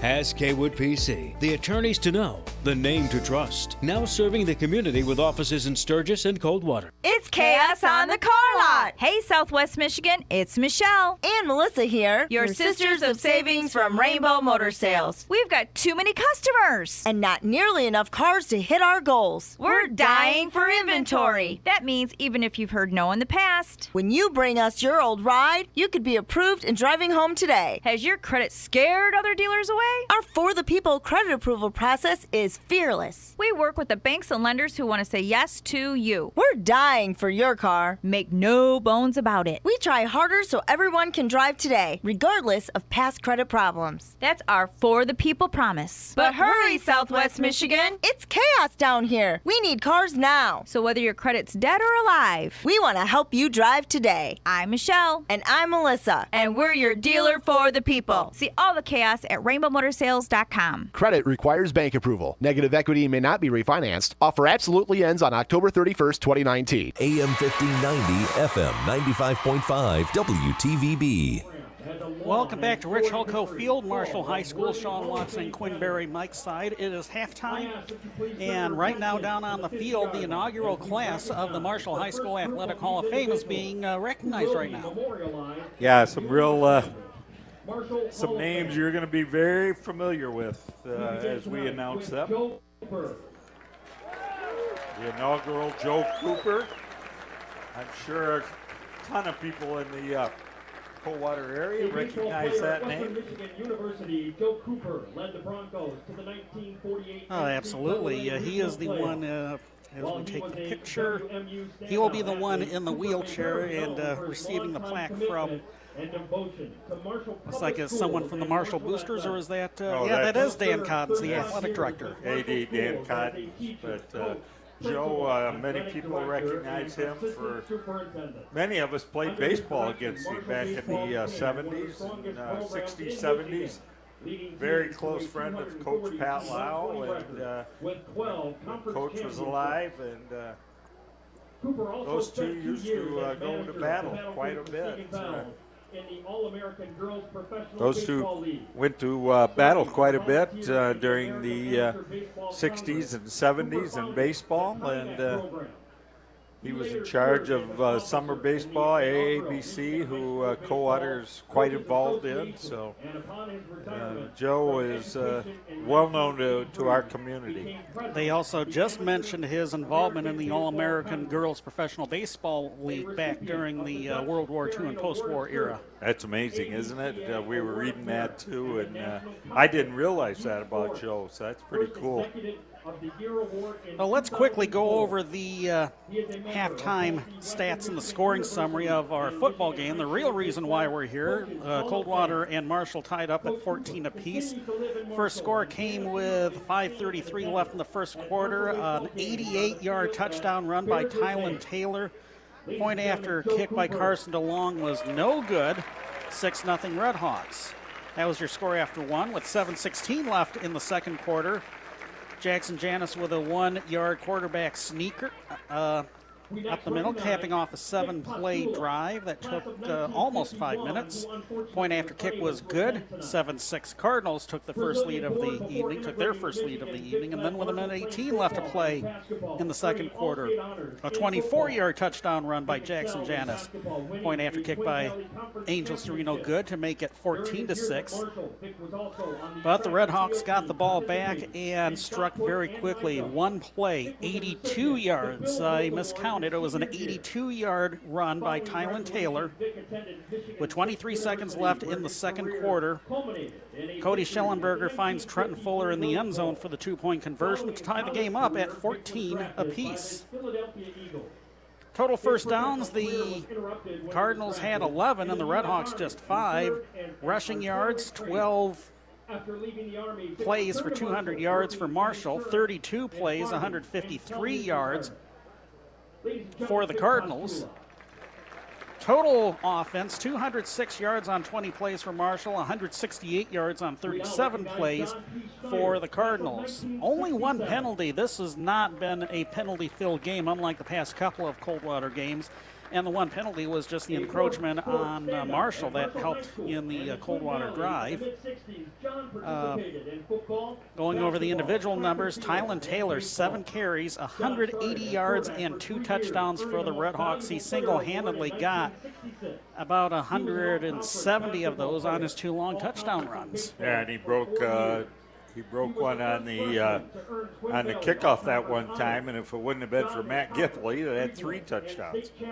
Greg Wallace, 2 carries for 13. Trenton Fuller, 1 carry for 13. Cody Schellenberger passing 5 of 8 for 6 yards. Ezra McAllister, 2 receptions for a net of -6. Trenton Fuller, 1 catch for 8. Ben Lee, 1 catch for 3. Ian Barber, 1 catch for 1. Carson DeLong punting, averaging 27.5 yards per punt. Ezra McAllister had only the only punt return for negative yardage. Kick returns, speaking of Tylen Taylor, he had a 55-yard kickoff return, almost took it to the house. Jezariah Short had a 27-yard return. For the Cardinals, Matt Gipple, 11 carries, 67 yards. He has not scored yet. Jackson Janis has. Both Coldwater touchdowns, 5 carries for 39 yards. Damon Beckhusen, 11 carries for 31 hard-earned yards, and Cam Torres, 5 carries for 16 yards. Janis, 1 of 5 passing for 15 yards to Damon Beckhusen, no touchdowns and an interception. Spencer Odeseiler, 2 punts, averaging 47 yards a punt, tucking the Redhawks inside the 20 both times. Longest was 49 yards.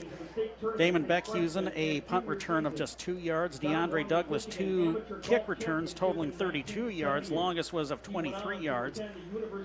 On defense, first for Marshall, Cody Beatty with 8 total tackles. Ezra McAllister, Justin Hankey, and Sam Newsom with 4 apiece. And for Coldwater, Jackson Janis with 3 tackles. Aiden Marsden and Austin Santor with 2 apiece. Matt Gipple with 1.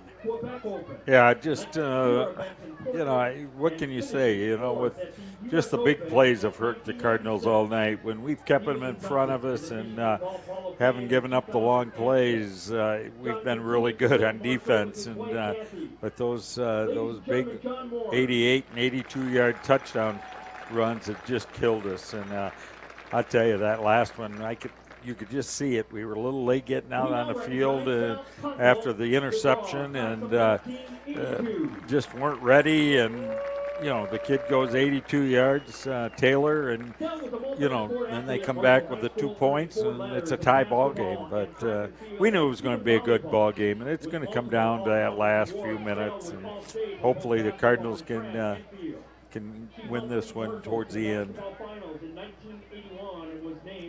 The Hall of Fame induction ceremony still going on underneath us. It's an inaugural class of 7 luminaries from Marshall. We talked about Joe Cooper. Now, briefly, you talk about the other one since you have the script in front of you. Yeah, Vic Pastula. He was a class of 51. He was a football player, went to University of Michigan, all-state player, played in the Rose Bowl with Michigan in that 1953 season. Another one that I recognized was John Schneider, class of 67. He was just a very, real good football, basketball, track and field, and baseball player. I played against him back 67, 66, 67. Heck of an athlete. John Morris, many of you might remember John, outstanding basketball and golfer here in Marshall back in the mid-70s. He won the state ended up winning the Michigan Amateur a couple of times and went on to a professional golfing on the professional golfing tour. So John Morris, Ryan Van Dyke, a lot of us remember that name from 1998. Ryan, standout football and basketball athlete, 3-time All-Conference, 3-time All-State. Ryan went on to play at Michigan State University and had an outstanding college career there. Sarah Dillman, Dillman, class of 99. She was an outstanding cross-country swimmer, track and field while at Marshall. After graduation, Sarah attended Central Florida, earning her degree in nursing, and has run in many of the Boston marathons. Sarah Richardson, class of 2004, 3 sports standout here at Marshall, basketball, volleyball, soccer. She went on to Wheaton College and played soccer. During her time at Wheaton, Sarah won 3 national championships there and served as team captain 2 years. And then the third one, or one more here that we all still see quite a bit of, and that's Sal Conkle DeGraw, class of 1982, the head basketball coach here at Marshall High School Girls. And Sal, just an outstanding coach, but a lot of us forget she was also an outstanding athlete. Sal, all-state basketball player. She was in track and field. She helped Marshall to basketball finals in 1981. And she's still the school's all-time leading girls basketball scorer. Yeah, still the all-time scorer. Sal was inducted in the Alma College Athletic Hall of Fame back in 1996. So some very deserving athletes that are very well known in not only here in Marshall, but also in our community, as we've grown very close to some of those folks over the years.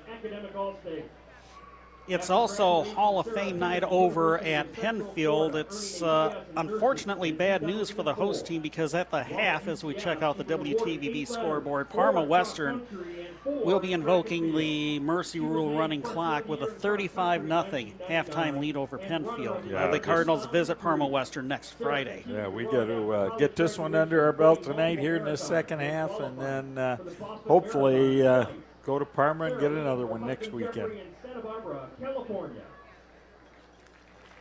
Checking out games going on in the Big 8. It was a 5:30 kickoff for Union City at Homer. Quincy's homecoming game kicking off at the top of the hour. They are hosting Concord. Bronson playing at Reading. At last word, that was still scheduled to get underway at 7 o'clock. Springport at Jonesville. That's kicking off at 6:30 as we take a look at the current Big 8 standings. Jonesville and Reading both tied atop the Big 8 with 4-0 league marks, 4-1 overall. They're heading to a showdown next week out at Barr Field.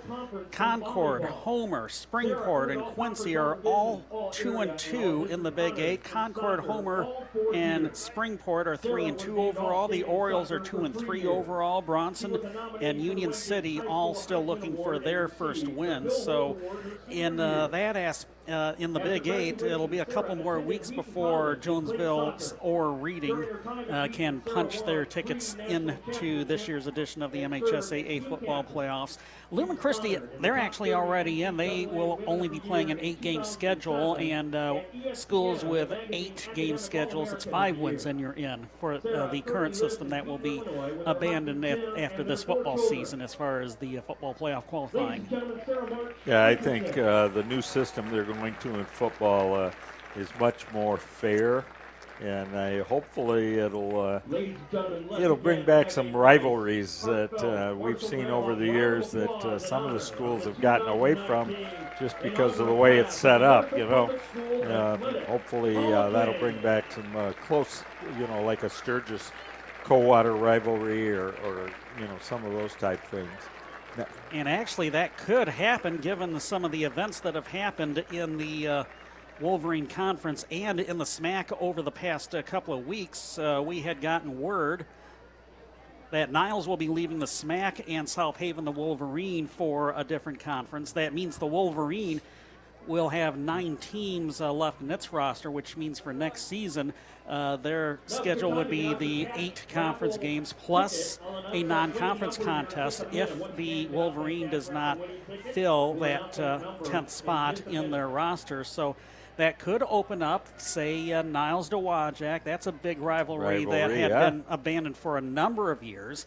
And closer to home, Coldwater Sturgis could possibly hook up. Not saying that it's happened just yet, but that's something to think about over the next year or 2 or 3 as these new schedules get buttoned up for next year and beyond. One thing that I did take a look at next year's schedule, the opener is going to be somebody, and the problem is we're always Division III, and most of the other schools in our area were Division 4 or 5, and with the new system, that's not going to make as much difference as what it did. So hopefully we can renew some of those rivalries and us and other schools, like you mentioned, Dowagiac, Niles. That's a no-brainer. Coldwater Sturgis, that's a no-brainer. So MHSAA doing some good things there, and as they redo their playoff figures. Here at Marshall High School's Rich Holko Field, boy, the clouds have started to move in a little bit, haven't they? Yeah, it's starting to cloud up real bad, and thicker clouds and cooling off. But looking forward to a real good second half here. About a minute and a half to go for kickoff here in the second half. We had a little bit of an extended halftime with the Marshall High School Hall of Fame, their inaugural Hall of Fame. 7 members inducted tonight. So we'll be looking forward to Coldwater does theirs during basketball season. As you and I were talking earlier, Sean, many schools are going to doing it in the fall. And so we might have to look at that. Being a longtime member of the Coldwater Hall of Fame Committee. Yeah, so take that back to the committee. Yeah. Second half coming up in a minute. Coldwater will have the ball tied with Marshall 14 apiece. You're listening to Cardinal Football on WTVB. Matt Hillett Homes offers quality-made modular housing. But what about the extras? Hi, everybody. This is Matt Hallett. We build garages, porches, gables, accents, different things on the home. Because they're state building code and they're framed to standard framing practices, it's easy to just add on and keep going. Start planning your dream home today. Stop by Matt Hallett Homes on US 12 east of Coldwater. Visit MattHallettHomes.com or check them out on Facebook. Because at Matt Hallett Homes, it's always built around family. Prices are falling at Premier Rental Purchase. Now until the end of October, get up to 4 weeks free on any new rent-to-own agreement. You can also choose 6 months same as cash or pay cash for a discount. Whether you need furniture, electronics, appliances, or just about anything else, including gun safes, you can find it for less at Premier. Delivery and setup is free, and no credit is needed at Premier Rental Purchase in the Country Fair Plaza next to Family Dollar or at angolapremier.com. Like them on Facebook for special offers. AM 1590, FM 95.5 WTVB. Be listening to the end of our broadcast. We'll name a McDonald's player of the game for your local area McDonald's restaurants. The Cardinals will receive the second half kickoff. A 14-14 tie between the Cardinals and the Marshall Redhawks. Matt Gipple back deep to receive the kickoff. We knew it at the beginning it was going to be a close ball game. The Cardinals had an opportunity right before half to put a little distance between them and Marshall, and it just didn't happen. Marshall got the ball back with 36 seconds to go and scored on the first play from scrimmage. Short kick, it bounces, it's loose, and it's going to be fallen upon back around the 16-yard line. I think the Cardinals might have gotten the mid on it. Yeah, they just, DeAndre Douglas, a little muffed back there, and he just jumped on the ball, did the right thing. Cardinals take over on the 15-yard line. So looking at the first half, really both teams play to their respective strengths. Yeah, pretty much. The Cardinals long drives, got a couple of touchdowns, had a chance, like we said, there with time running out in the first half to score again, turn the ball over, and what happens? Marshall with that potent offense scores quickly. Mostly on the ground and mostly from Tylen Taylor.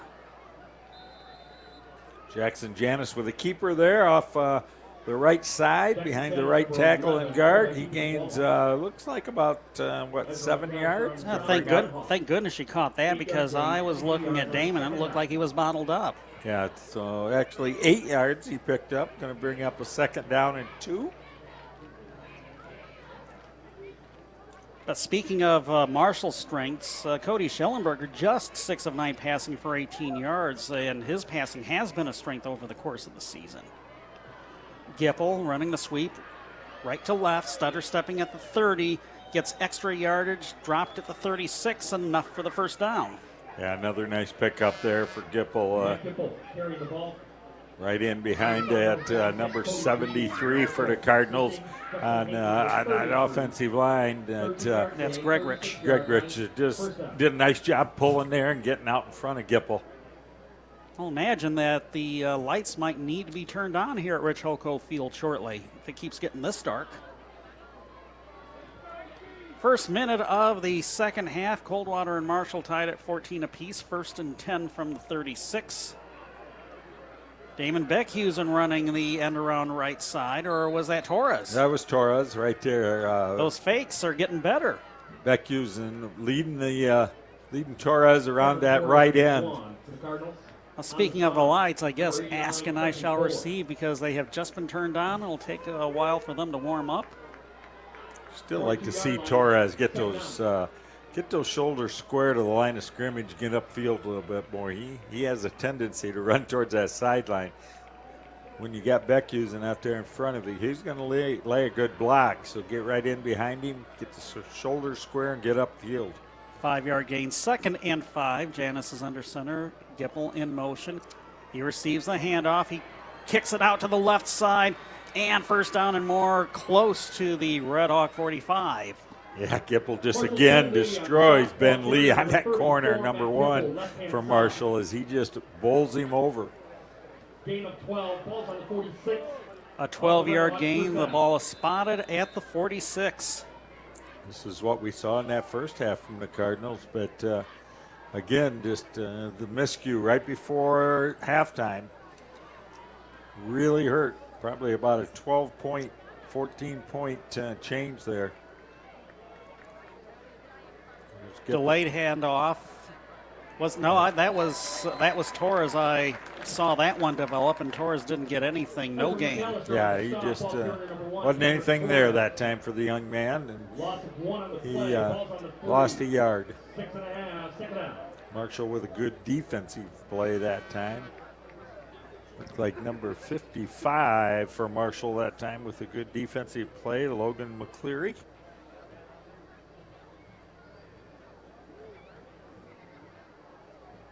Cardinals had a 2nd down here and 11.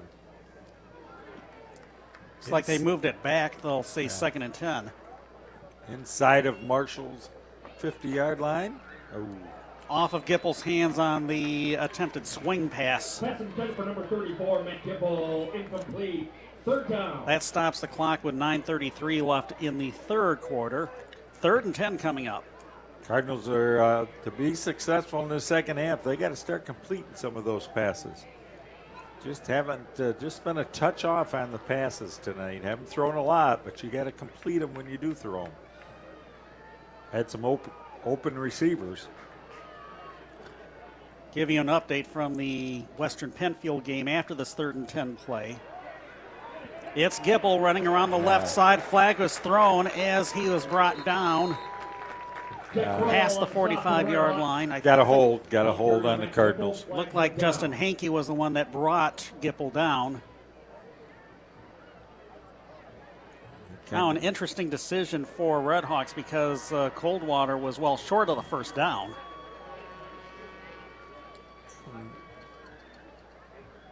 Oh, a face mask wow. Against Marshall.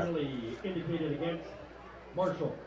That's where that flag come from. That coaches aren't real happy with that call. Where the flag came from, that would usually be the back judge. That's usually a hold. A hold on the offensive team. But that back judge. A 5-yard incidental is what they're marking it off as. So the ball's going to be at the 39. It'll be 3rd and 3. Yeah, that's a big difference. So Jackson Janis coming in from the sideline now with the play. Well, the Cardinals will take that rather than the hold. Oh, yeah. Ball's on the 38-yard line, 3rd down, 2 yards. 14-14 tie. The Cardinals with the first drive of the second half. 3rd and 3. Handoff goes Damon Beckhusen up the middle. He stood up well shy of a first down marker. Yeah, he's going to gain a yard, but he needed 2 there. David Beckhusen, number 2. I got a feeling though, Coach Scorfark probably going to go for it here. Number 89. Also, Cody B, number 50. I think that's the right thing to do in this situation. No gain on the play. 4th down, 2 yards. Cardinals have been able to move that ball pretty easy throughout the night on the ground. So see if we can pick this big first down up. A little less than 2 yards. 4th down and 2. Fake the handoff to Beckhusen. It was a pass over Dylan Taggart's hands at the 30. That would have given the Cardinals the first down. But instead, Marshall will take over. And a chance for the Redhawks to take the lead. Yeah, just had a chance there. Just a little high on the pass from Jackson.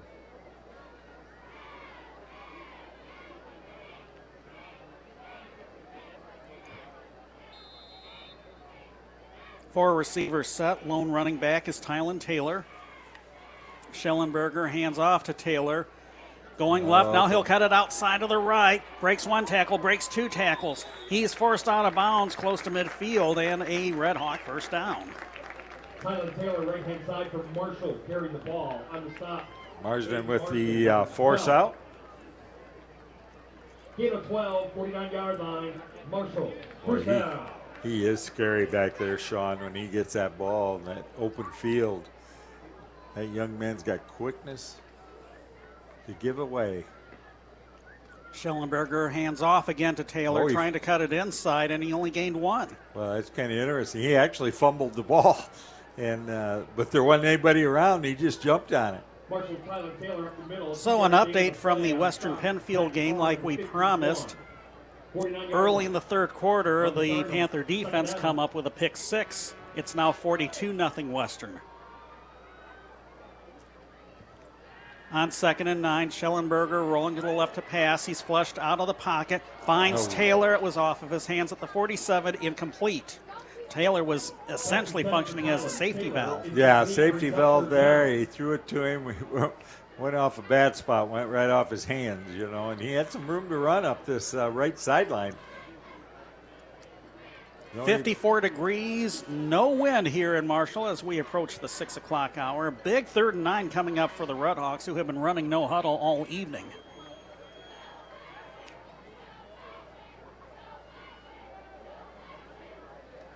Schellenberger, draw play, goes to Taylor. Up the middle, and he is stopped, although he's trying to push his way to the 45. That's about a gain of 5. It's still well short of the first down. Browse on the stop. You think this is 4-down territory for Coach Bill Dreyer? Yeah, it just depends on how. I can't believe he would here, but some mix-ups here. They're not getting what they want. Well, we do not see number 40, Joe Sari, enter the game.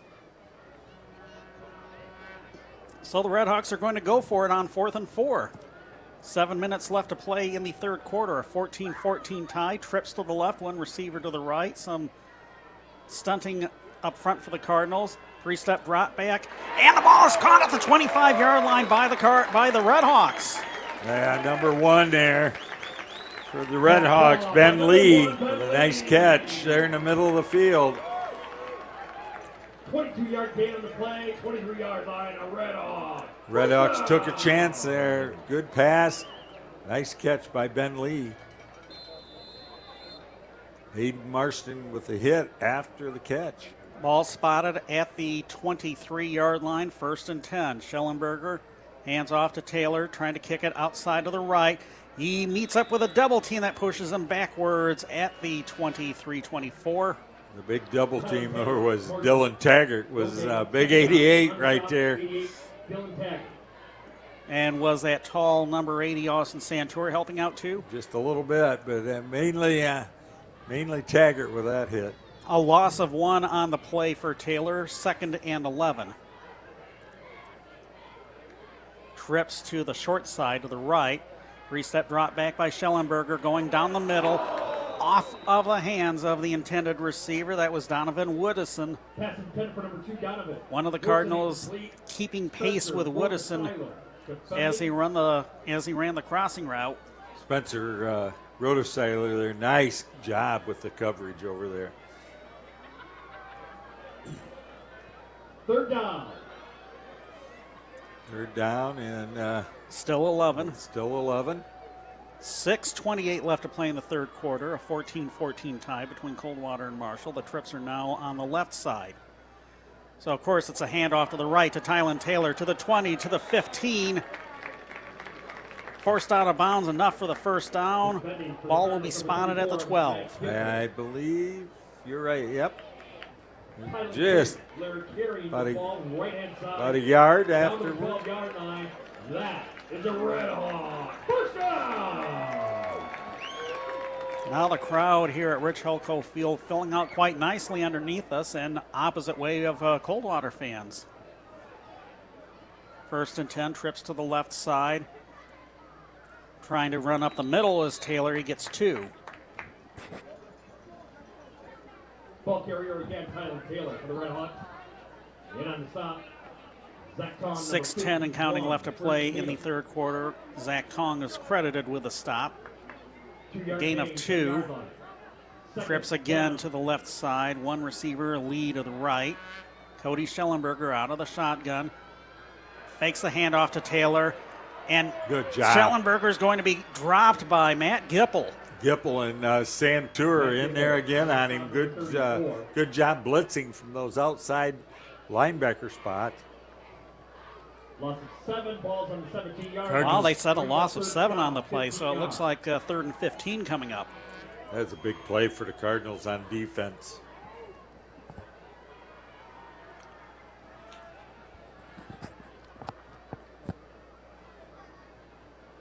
Schellenberger getting the call from the sideline right here. Trips are on the right side along with a tight end. Schellenberger looking left to pass. He's rolling out. He's flushed out of the pocket again. Branham was going after him, and the throw is incomplete over the hands of Donovan Woodison in the end zone. Again, good coverage there. Boy, Rhodesiler way over in that far corner. Well, they went for it on 4th down once. They're going to do it again here. This is a big play. This is a big play in the game. 5:04 left. 14-14. Ball's on the 16-yard line. Man sent in motion. Schellenberger dropping back to pass, looking left side, and well overthrew his intended target. That was Woodison once again. He pushes the guy a little bit who was covering him. That was Rhodesiler. So the Cardinals take over on downs with 5:01 left to play in the third quarter. A 14-14 tie. We're due for a legal ID. You're listening to Coldwater Cardinal football on AM 1590 WTVB Coldwater, FM 95.5 W238CD Coldwater, Facebook Live, and WTVBAM.com, the live streams, all services of Midwest Communications. I'm Sean Watson. He's Quinn Berry. And we're here at Rich Hulko Field on the campus of Marshall High School for Hall of Fame night for the Red Hawks, the Coldwater Cardinals and the Marshall Red Hawks. Big Interstate 8 battle. It's a 14-14 tie. The Cardinals take over, 1st and 10 from their own 17. Gipple has the ball. He's forced out of bounds at the 20. Nice little pickup there. Looks like about 4 or 5 yards for Matt Gipple. Going to bring up a 2nd down and 7 for the Cardinals. Cardinals need to run some time off that clock, plus get a score here in this third quarter. They were successful in that first count in their first drive of this half, but not on the second count. Yeah, they did run some time off. They got the ball down to the other end of the field, but just couldn't quite put it in the end zone. Double wing formation. Janis is under center. Handoff goes to Cam Torres, trying to kick it outside. He's being pushed back by Trenton Fuller. Let's see where they mark the ball. It's going to be back at the 18. In on stop for Marshall number 89, Trenton Fuller. Some of the coaches on the Coldwater sideline over there, they got excited about something, but I couldn't quite see what it was. I don't know if it was at the officials or whether it was at Torres for not turning that upfield. 3rd and 9 with 4:20 left to play in the third quarter. Cardinals 14, Red Hawks 14.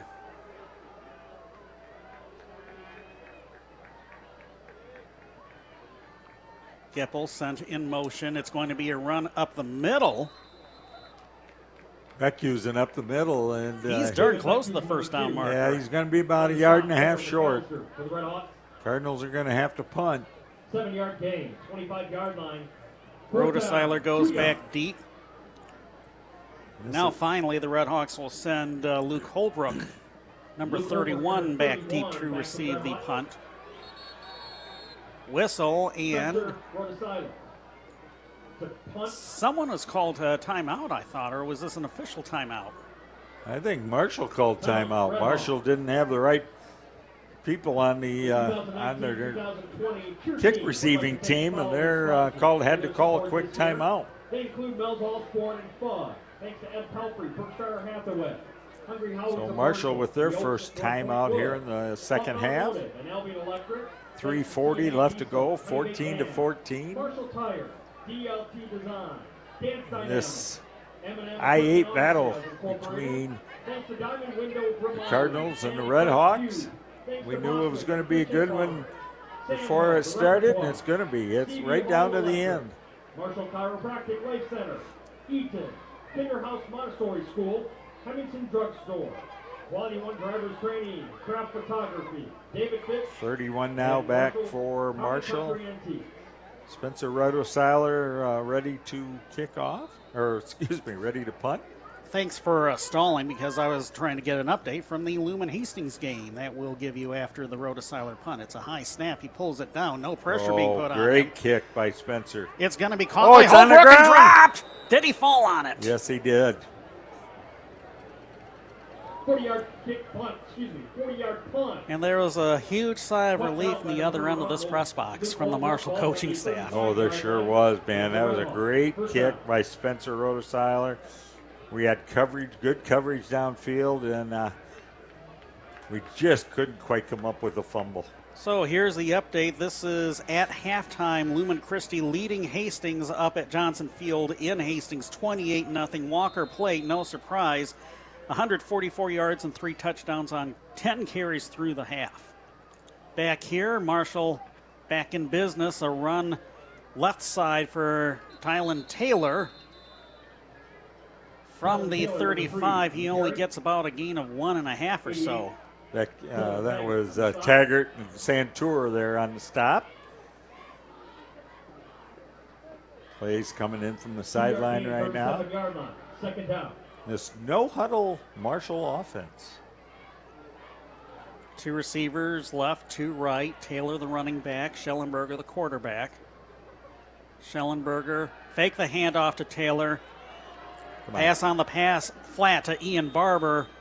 He returns it to about the 37. So only a gain of 1. Yeah, just not a whole lot there. Good job there. Marsden, Damon Beckhusen. Zach Tong got a little breather now. He's back at that nose guard position. See if Zach can get a little pressure on the passer. 3rd and 7, short drop back. Schellenberger rolling left. He's being pursued. He takes off. Oh, it's and on he loses the ground. The ball, and the Cardinals may have fallen on it. There's a Gipple. scrum breaking out Gipple right got around it. the 42.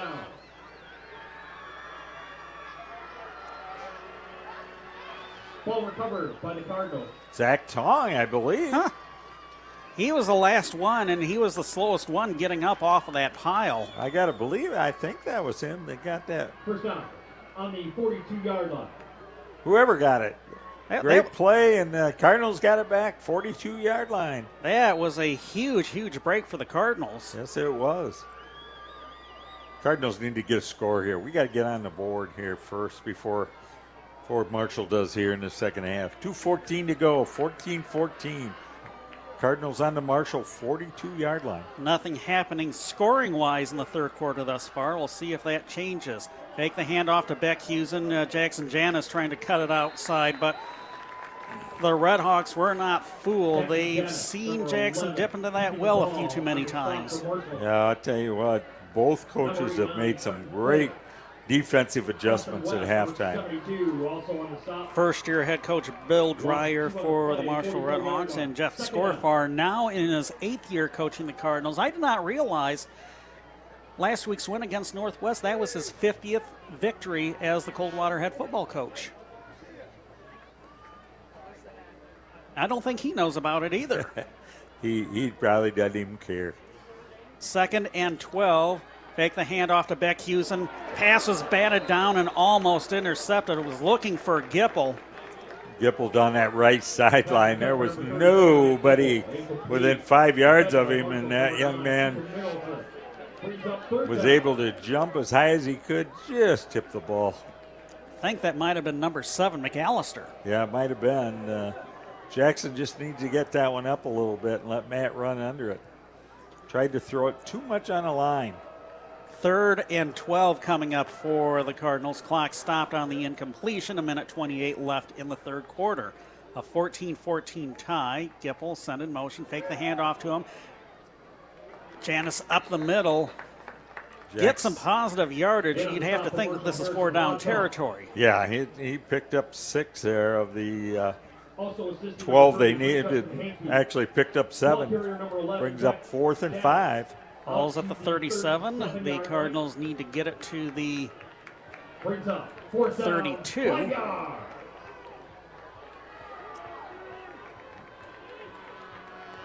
Again, Cardinals coming up on, we're under a minute here in this third quarter. Janis hands off to Gipple, trying to go right side. Nothing there. Absolutely nothing there.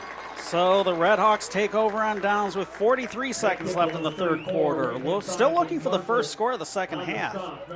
Yeah, just a great job of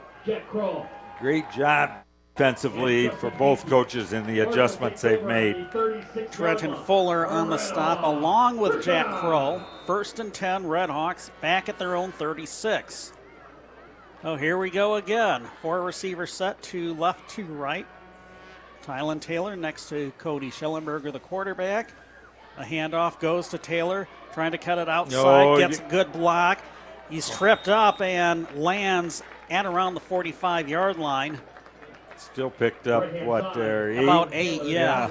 Matt Gipple just swung at his feet, caught his shoestring, and knocked him to the ground. Ball's at the 44, first down markers at the 46, 2nd and 2, probably the final play of the quarter unless it's an incompletion. Same 4 receiver set, handoff goes to Taylor, now he'll go left side. First down and a whole lot more. He's into Cardinal territory. Ball will be spotted at the 46, 5 seconds left in the quarter, the chains will move. Yeah, Bo Branham made a great tackle from that middle linebacker spot, or Taylor could have been to the end zone quickly. That's the end of the third quarter. The score, the Marshall Redhawks 14, the Coldwater Cardinals 14. Final quarter of regulation coming up in 1 minute. You're listening to Cardinal Football on WTVB. How does the biggest and best RV Supercenter celebrate 30 years of business, Chase Haylett? If you're Haylett RV Supercenter, you get bigger and better. How is that even possible? It's like going to an RV mall with all of the best brands available. The brands you told us you want, starting with the gold standard of RVs, Jayco. Well, guess what? You said you wanted them, and now we've got them. Wildwood and Catalina by Forest River. 15 acres of selection, serviced by factory-trained technicians, complete parts and accessories, the likes of which you've never seen, an easy-to-get-to location. It's all here. Why go anywhere else? Well, there is one stop I'd recommend before coming here. Point your mobile device to HAYLETTRV.com. All of our products are on our website. Pick out 4 or 5 of the best models that you want, then you're ready to come see them up close and personal. Buy an RV from the people who use them. 30 years says it all. Haylett RV Supercenter, US 12, just east of I-69 Coldwater, where family camping adventures begin. AM 1590, FM 95.5 WTVB. First play of the fourth quarter, 1st and 10, Marshall from the Coldwater 46, a 14-14 tie. Handoff goes to Tylen Taylor. He gets up to the 40, still pushing forward, so we're seeing some power to go along with that speed there, Quinn. That actually was 21 there, Sean. Running the ball there for Marshall. That would be Greg Wallace, and that would explain some of the power. Speaking of Tylen Taylor, 16 carries, 233 yards, and 2 touchdowns, both Marshall touchdowns thus far. Taylor to the right side, puts his head down. Got the first down. By about the nose of the football. Yeah, good hit by Bo Branham. Damon Beckhusen. You know what? Based on the spot of the ball, they're saying 3rd and inches. Ooh. Now we'll get the official timeout for measurement. Yeah, they're going to measure this. That spot was actually a favorable spot for the Cardinals. Going over some of the other stats for Coldwater, Matt Gipple, 16 carries, 100 yards. Jackson Janis, 8 carries, 52 yards, and both Coldwater touchdowns. Damon Beck using 13 carries for 42. Cam Torres, 8 carries for a net of 18. Yardage, 276 for the Redhawks, 227 for the Cardinals. And your assessment of the play was spot on. That is indeed a first down for the Redhawks.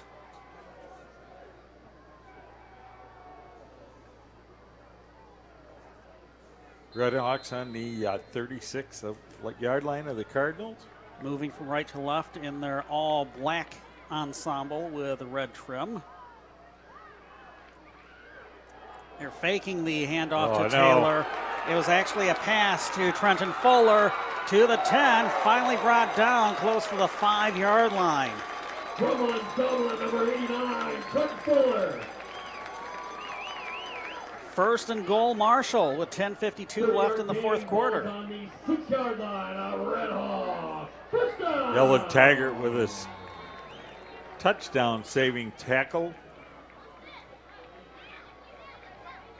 Ball's at the 6. Taylor back in. He pushes forward, hitting off the left tackle. Down to the 2. Taylor up the middle. 4-yard gain for Taylor. On the stop, first game number 44, Bolt Branham. 4-yard gain. I'll tell you, this second out. college-style offense, they don't huddle. They don't give Cardinals a chance to make too many defensive adjustments, and that's really starting to take its toll here in this fourth quarter. Schellenberger hands off to Taylor. Breaks an ankle tackle, and he's in.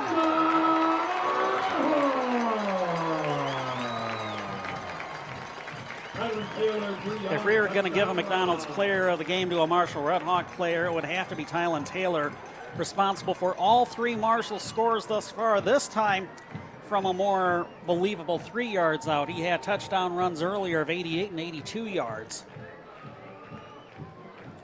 20-14 Marshall, 10-10 left in the fourth quarter. Out to attempt the point after. Carson DeLong, he missed the first time around. And he missed again. Oh, that's going to be a big one. That's going to be a huge miss for that young man. So it's just Marshall. It's just a 6-point lead for the Redhawks, 20-14, 10-10 left in the fourth quarter.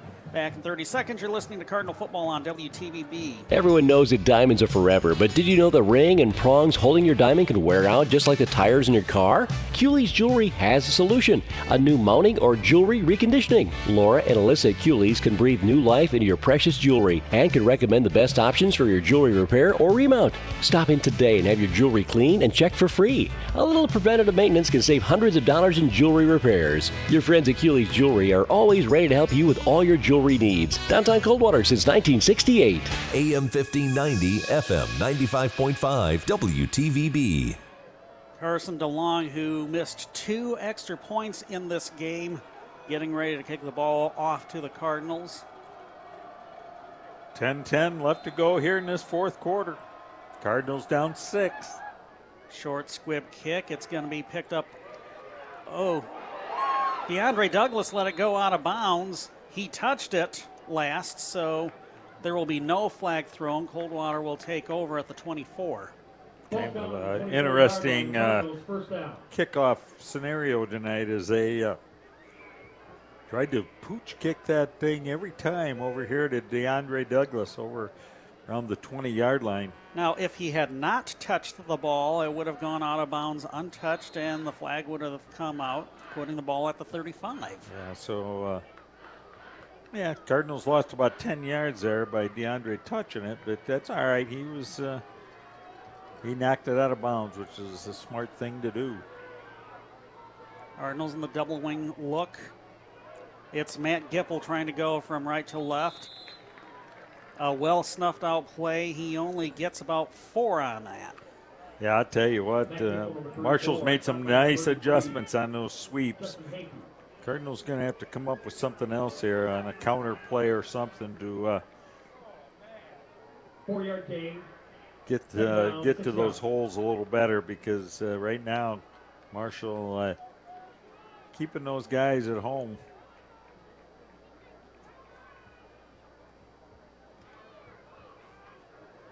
Update from the Colon Bellevue 8-man football game. 21-8 Magi at the half. Of interest to our producer engineer Justin Lopshire. It's Gipple again. This time he finds a little more room and will bring up 3rd and short as he stopped just shy of the 33. 34, Matt Gipple, ball carrier. Clock moving, 9:05 left in the fourth quarter. A 6-point lead for the Marshall Redhawks. I'm not sure what's going on.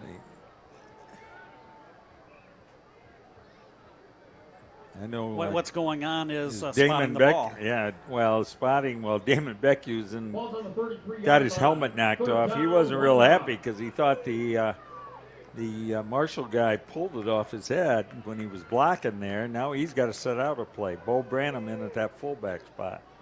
He hasn't done that bad a job when he has gotten into game action. No, Coach Scorefire. We'll have to burn timeout. This would be, since they don't show timeouts on the scoreboard, that would be the second Coldwater timeout? First one this half. Okay. Yeah. You know, each team's got one in this half. So. The thing I think Coach Scorefire was upset about again, they wasted 15 seconds placing the ball down, and then he has to call a timeout because the play clock's running down. The sub-varsity teams will play at home on Thursday. Officials have got to be a little more the varsity volleyball team exact on where they're going to put the ball down and get it going. Update from the Lumen Christi Hastings game. It is the Titans 35 and the Hastings Saxons 8. This is in the third quarter. I do think calling timeout there that Beckhuysen can re-enter the game if I'm not mistaken. I don't know if he did or not, but well, we'll see once the Cardinals do break the huddle. Redhawks have broken their huddle. 8 minutes, 31 seconds left in the fourth quarter. This game has come as advertised. The folks from News Channel 3 who came down after the fan vote made this their game of the week. They're liking that one. Yep, Branham's still in that backfield. Oh, and it he went got to Gipple on the counter, and he gets just enough for the first down. Good job just keeping his feet, falling forward. Jack Kroll, number 13, on the stop. Kroll on the stop. Well, we've called his name a number of times during the basketball season, too. Yep, he's a good multi-sport athlete from over here in Marshall. Didn't call his name as much as the Luciani twins the past 3 years. Yeah, he might this year. He's a heck of a ball player. 1st and 10 from the 35. Pass was batted, looking for Gipple. Since the pass was batted, that kind of altered the trajectory of the pass to Gipple. It got away from him. If you remember what I said when I was talking about our keys to the game, I said we've got to take advantage of what little passing we do and connect on a few, and I don't think we've thrown a complete pass tonight. Well, through 3 quarters, Jackson Janis 1 of 8, and that pass was caught by Damon Beckhuysen for 15 yards. 2nd and 10. Gipple with a handoff left side. He's got some running room. He's forced out of bounds into Red Hawk territory. Right around the 45-yard line. Number 1, Ben Lee, forced him out of bounds. I thought he might break that one. Ball's going to be spotted at the 47, but still 1st and 10 for the Cardinals. We're used to seeing Gipple take those to the house, and we haven't seen that yet tonight, but hopefully we will before this one's over.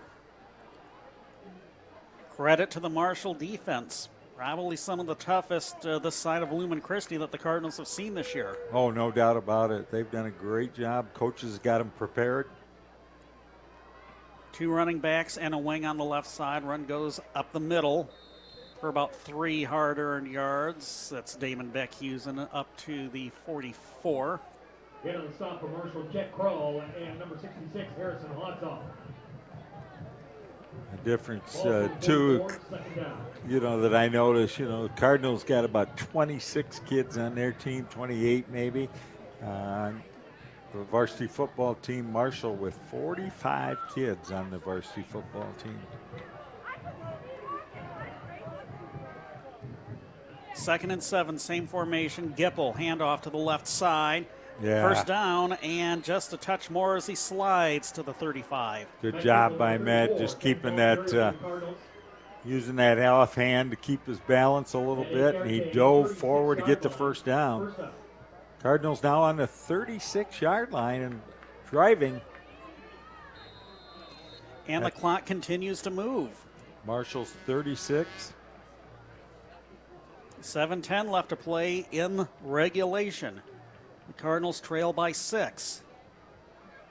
It's going to be a keeper up the middle on the draw to the 30 for Janus. It's been a pretty successful play for him all year. That little quarterback draw, a little fake to Gipple on the pitch, and Janus right up the center.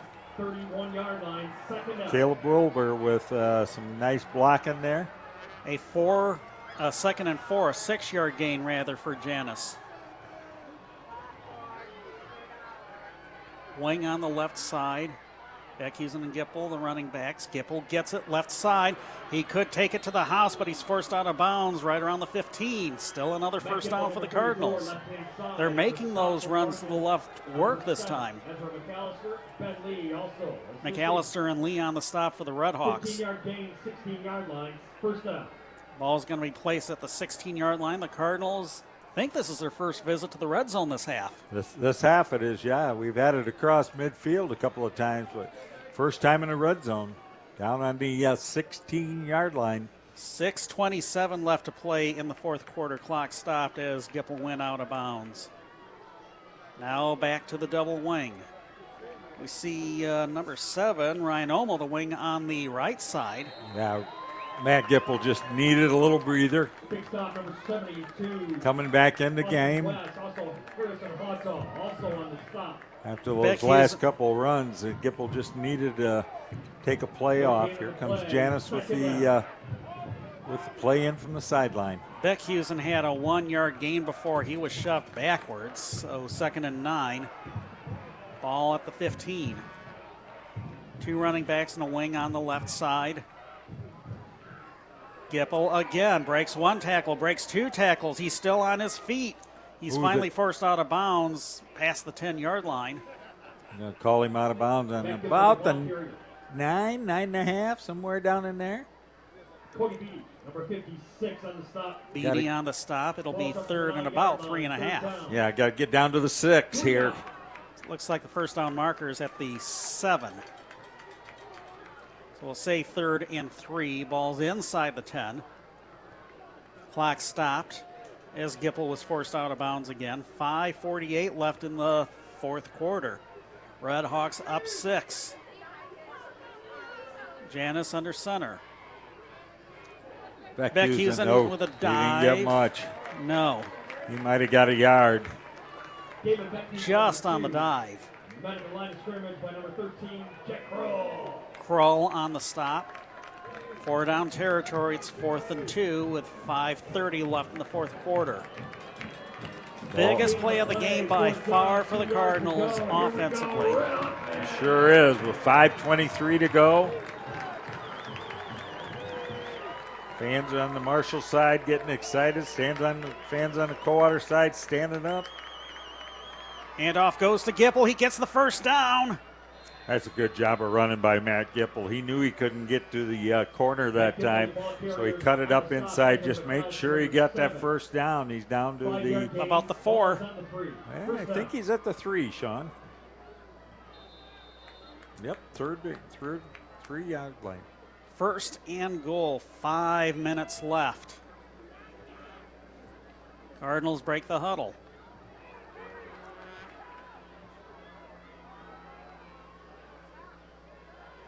Janus hands off to Gipple again, and he was dropped right away. No, it wasn't a Gipple. Yeah, it was, and Gipple fumbled, but Janus was there to pick it up. And he lost yardage. Let's see where they spot the ball, probably where Gipple was first brought down. No, they're going to where they brought Janus down at the 10. No, they put the ball down at the 8, actually, which was where Gipple was first brought down. Luckily, Janus was there to pick that fumble up. 2nd and goal from the 8. Up the middle, Damon Beckhusen. He gets up to the 5. Inside the 5, maybe down to the 4.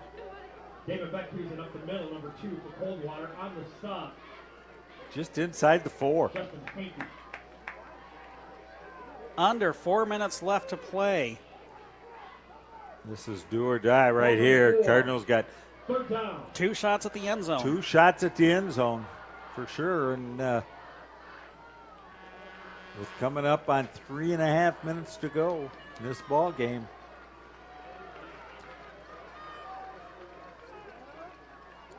Janis hands off to Matt Gipple. He's in the end zone.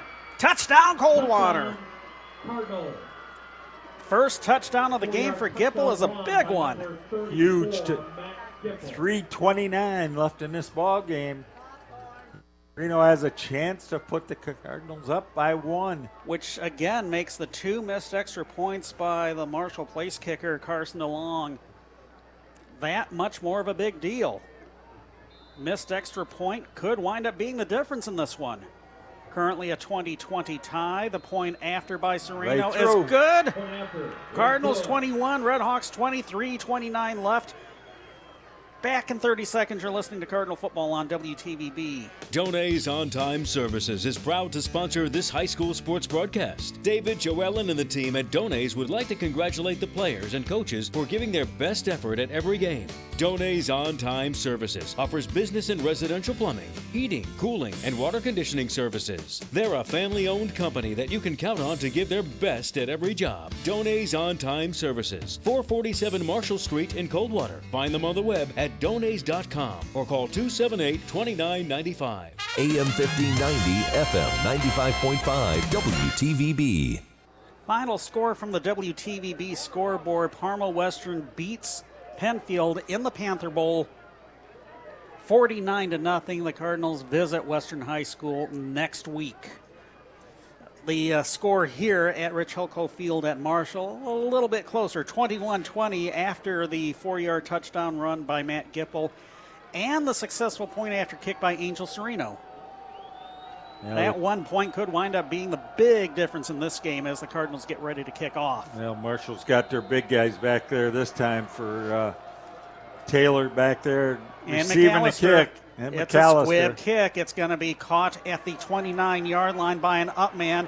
2 tackles broken, but didn't avoid the third one. Ted Short on the receiving end. Cole Brandon, number 44. Rouse with the nice tackle there. Marshall takes over, 28-yard line. Jezariah Short had the return, if you will, of I think it was negative yardage, about -1 or 2. First and 10, Marshall, ball's at their 28. 2 receivers left, 2 right. Schellenberger out of the shotgun. Tylen Taylor, the running back. The handoff goes to Taylor, left side. Meets up with Santur, gets away from Santur, but thankfully he had help as Taylor gets it to the 31. Good job there by Santur, stayed in his lane, forced Taylor back to the inside. Damon Beckhusen cleaned up, got the tackle. Gain of 2. Or 3, I guess they gave him 3. Going to be 2nd and 7. Under 3 minutes left. The Cardinals with a 1-point lead. Schellenberger, 3-step drop back. Lots of protection. Airing it out deep. Looking for McAllister. Did he catch it? No, it was broken up. But there's going to be a flag on the play. Pass interference is going to be the call. Jackson Janis, the guilty party, unfortunately. Well, Jackson didn't ever turn his head around and see where the ball was. He just held his hands up. So from that standpoint, that was an easy call to make from up here. Pretty much. You gotta know where the ball's at. And Jackson knew they were throwing it to him. He just didn't locate the ball. Just kind of face masked the guy, and they got him on that one. A 15-yard penalty is enough to give the Redhawks the first down up to the 46. Well, thankfully, the high school rule is nothing like the pro. Yeah. Where they would have gotten the first down automatically at around the 25 of the Cardinals. But from the 46, a 3-step drop back on 1st and 10. Now scrambling is McAllister. He's being pursued. He's knocked out of bounds by the Cardinals. And that was Dylan Taggart falling in front of a couple of Marshall players on the sideline. Good job there by Dylan. Just keep that quarterback in front, and when he starts scrambling, Dylan put the hurt to him right there. Clock stopped, 2:40 left in the fourth quarter. Cardinals 21, Redhawks 20. 2nd and 12 coming up. Same 4 receiver set. McAllister sent in motion. Handoff goes to Taylor up the middle. Found a huge hole. He's dropped at the 46. So a 2-yard gain to offset the 2-yard loss. 3rd and 10 coming up. Good job, Taggart and Gregorich that time with big hits. Dylan Taggart also. Ball is to the 46-yard line. 3rd down, 10 yards. 2:17 left in the third quarter. Now trips to the right side for the Redhawks. 1 receiver to the left. Schellenberger fakes the handoff to Taylor. Schellenberger rolls right. Oh, it's intercepted by the Cardinals. How about that? To the 30. Is that Marston over there with that interception? Yeah. Marston, number 12. On the interception. Under 2 minutes left. The Cardinals have possession of the ball. Marsden just cut right in front of the receiver. Just a great play on defense by the sophomore. They've been kind of picking on Aiden Marston all night, but he got him in the end. A great interception.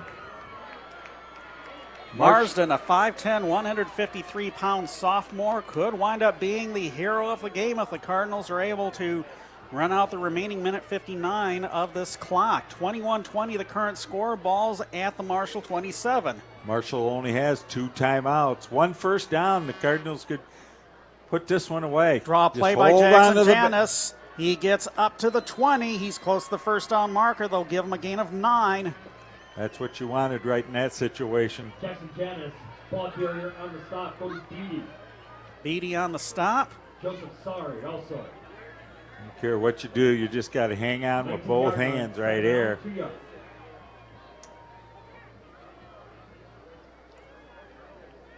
Hang on to the ball, get on the ground.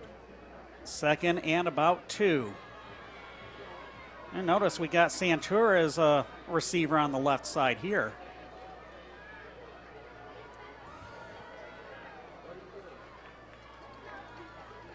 And off Damon Beck-Hughes, and that's enough for the first down. Yep. Damon, both hands on that ball. And notice Marshall's not in any urgency to try and stop the clock here. 15-yard line, first down. Kind of surprises me. Well, the clock did stop temporarily to move the chains. Ball's at the 15. Now it's moving once again. We're close to a minute left to play in the game. The Cardinals a minute away from a big victory at Marshall. Cardinals with a 1-point lead. Jackson Janis letting that clock run down as much as he can. Hang on to it, boys. Blitz on Gipple with a counter inside. 2-yard gain. It's like maybe they'll give him 3. 36 seconds left. Clock's running. I think the coaching staff there, Coach Dreyer, he wanted to save those timeouts for hopefully for if they could make the get a fumble or something. But unfortunately, the interception by Marsden changed all that. No, but Cardinals are hanging on to the ball. That's the important thing right here. The Cardinals won't have to run one more play. No, they're just going to let it run down, I think. Now we'll get the timeout. Yep. 4 seconds left. Coldwater takes the timeout. Cardinals timeout. The play clock that's kept on field by the back judge was counting down near the end. So after the timeout on the 2nd and 7, all Jackson has to do is take a knee, and 4 seconds later, victory over the Marshall Redhawks. And they would tie with Parma Western for 2nd in the I-8. The Cardinals would improve to 4-1 in the league, 5-1 overall. Same mark as Western, since the Western Panthers just finished off Penfield 49-0. And Marshall would drop to 3-3 overall and 3-2 in the league. Needing to win out the rest of the season to get a shot in the playoffs at 6-3. And remaining schedule, let's see.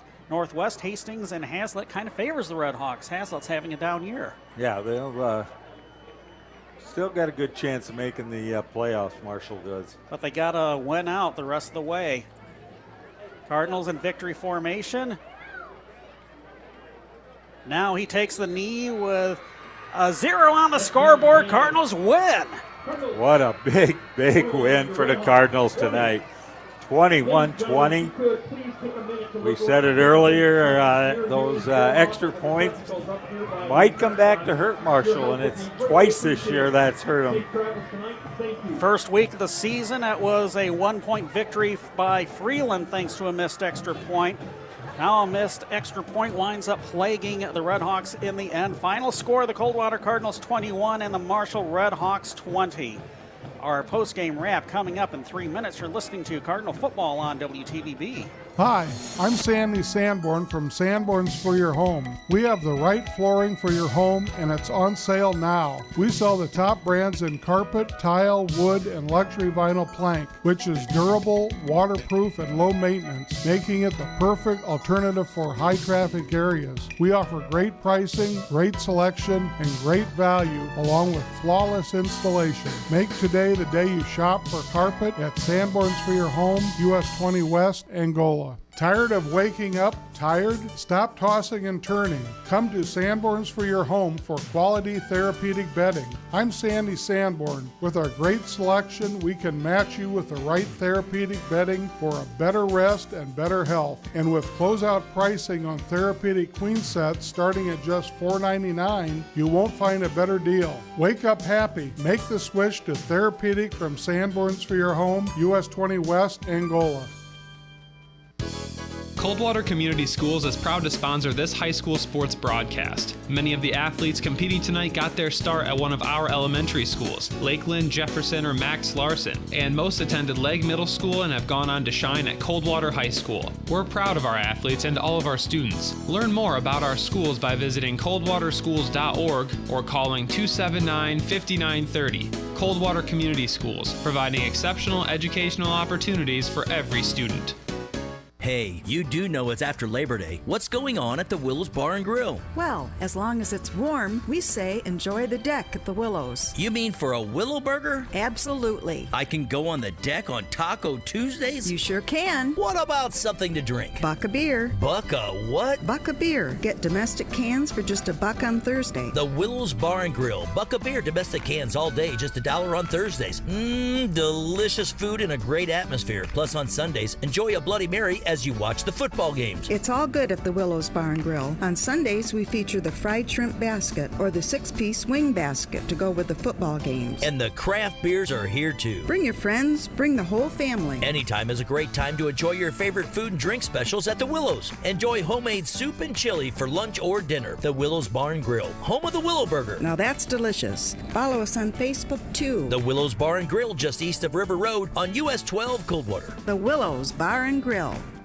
Tired of your propane supplier not taking care of you? Then it's time to switch and let the Nottawa Gas family take care of your family. For over 20 years, Nottawa Gas Company has been a locally owned family business where your comfort is their top priority. Call Nottawa Gas and make the switch. They have programs that can make this winter's heating costs more affordable. Don't forget, Nottawa Gas is your Traeger Grill headquarters, just in time for tailgating season. Call Nottawa Gas in Teconcha or visit them on the web at nottawagas.com. That's Nottawa Gas of Teconcha and Nottawa. AM 1590, FM 95.5 WTVB. Sean Watson and Quinn Berry back here at Marshall High School's Rich Hilco Field on a normal Friday night for high school football. We'd still be in the middle of our pregame show, and I might even be playing the Bigby Coffee Coach's pregame interview with Coach Jeff Scorfar. But we did that around the 4:20, 4:25 time period because of the early start here at Marshall. We're going to be done here before 7 o'clock, and it's going to be a happy bus ride for the Coldwater Cardinal football team and their fans, their friends. 21-20 the final score. Yeah, I was a little worried there when they scored right before halftime, but the Cardinals came out and played some tremendous defense in the second half, got behind, Again, Marshall missed that extra point. The Cardinals stay focused, and Matt Gipple with the run for the touchdown, and Serino with the extra point, and the Cardinals pull one out 21-20, and just a great high school football game. Again, the Cardinals keep pace with Parma Western, who happens to be Coldwater's next opponent. They're both in second place in the I-8 at 4-1. They're both 5-1 overall. Marshall drops to 3-2 in the I-8, 3-3 overall. Marshall's still a pretty good team. They still got a chance, and they have a very favorable schedule, so they could possibly get in at 6-3. The Cardinals have a much tougher row to hoe, but they did pass the first test of the October Gauntlet. Yeah, they want to win out. There's no doubt about it. Coach Scorfar said that in his pregame interview. But the Cardinals just need one more victory out of the last three to get into the playoffs. And sitting at 5-1 right now, that's huge. And this victory tonight here at Marshall on their home field against a very quality football team in Marshall, just a huge victory for the Cardinals. So let's give you the scoring summary with 5:36 left in the first quarter. Tylen Taylor with an 88-yard touchdown run, capping off a three-play 93-yard drive. Only took about 24 seconds. But the fatal flaw showed up early for the Red Hawks. The point after kick by Carson DeLong was no good. That made the score 6-0. That was your score after one, with 7:16 left in the second quarter. First Coldwater score came on a 1-yard quarterback sneak by Jackson Janis, capping off a 7-play 23-yard drive. And Angel Serino put the extra point kick through the uprights to give the Cardinals a 7-6 lead. It was 14-6 with 1:18 left in the second quarter as Jackson Janis scored from 24 yards out. And again, Angel Serino kicked the point after. 12-play 72-yard drive. Then with 23 seconds left in the second quarter, on the very first play after the Red Hawks got the ball, I believe that, I didn't take note, but that was after the interception, right? Yes. 82-yard touchdown run by Tylen Taylor. Just one play, barely took any time off the clock. This time the Red Hawks attempted the two-point conversion, and Cody Schellenberger connected with Trenton Fuller. 14-14 your score at the half. There was no scoring in the third quarter. With 10-10 left in the fourth, Tylen Taylor with a 3-yard touchdown run. Taylor with all three of the Red Hawks scores. But again, another missed point after kick by Carson DeLong meant that the Red Hawks only enjoyed a 6-point lead, 20-14, a 7-play 64-yard drive. With 3:29 left, 16-play 76-yard drive that took over 6.5 minutes, capped off by a 4-yard touchdown run by Matt Gipple and Angel Serino's point after kick, which was wound up being the fatal blow for the Red Hawks. 21-20, there's your final score. 19 first downs for Coldwater, just 12 for Marshall. Total rushing yards, 302 for the Cardinals on 63 carries, 268 yards on 30 carries for the Red Hawks, most of those coming from a certain number 3 on the Red Hawks roster, if you know what I mean. Total offense, 71 plays, 317 yards for the Cardinals, 46 plays, 326 yards for the Red Hawks. Very few penalties in this game. The Cardinals dinged with just 1 for 15 yards on pass interference, 2 penalties for 9 yards for the Red Hawks. Cardinals had about a 2-1 edge in total time of possession.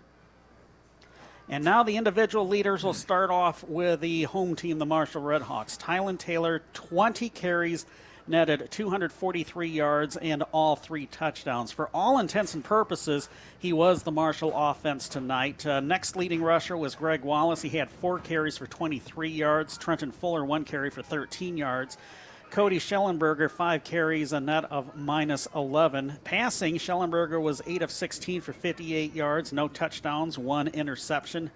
Trenton Fuller had 2 catches, good for 38 yards. Ben Lee, 2 for 25. Ian Barber, 2 for a net of 1. And Ezra McAllister who had been the leading receiver coming in, 2 for a net of -6. So good job by the Cardinals effectively bottling him up. But then again, the pass wasn't really there for Schellenberger.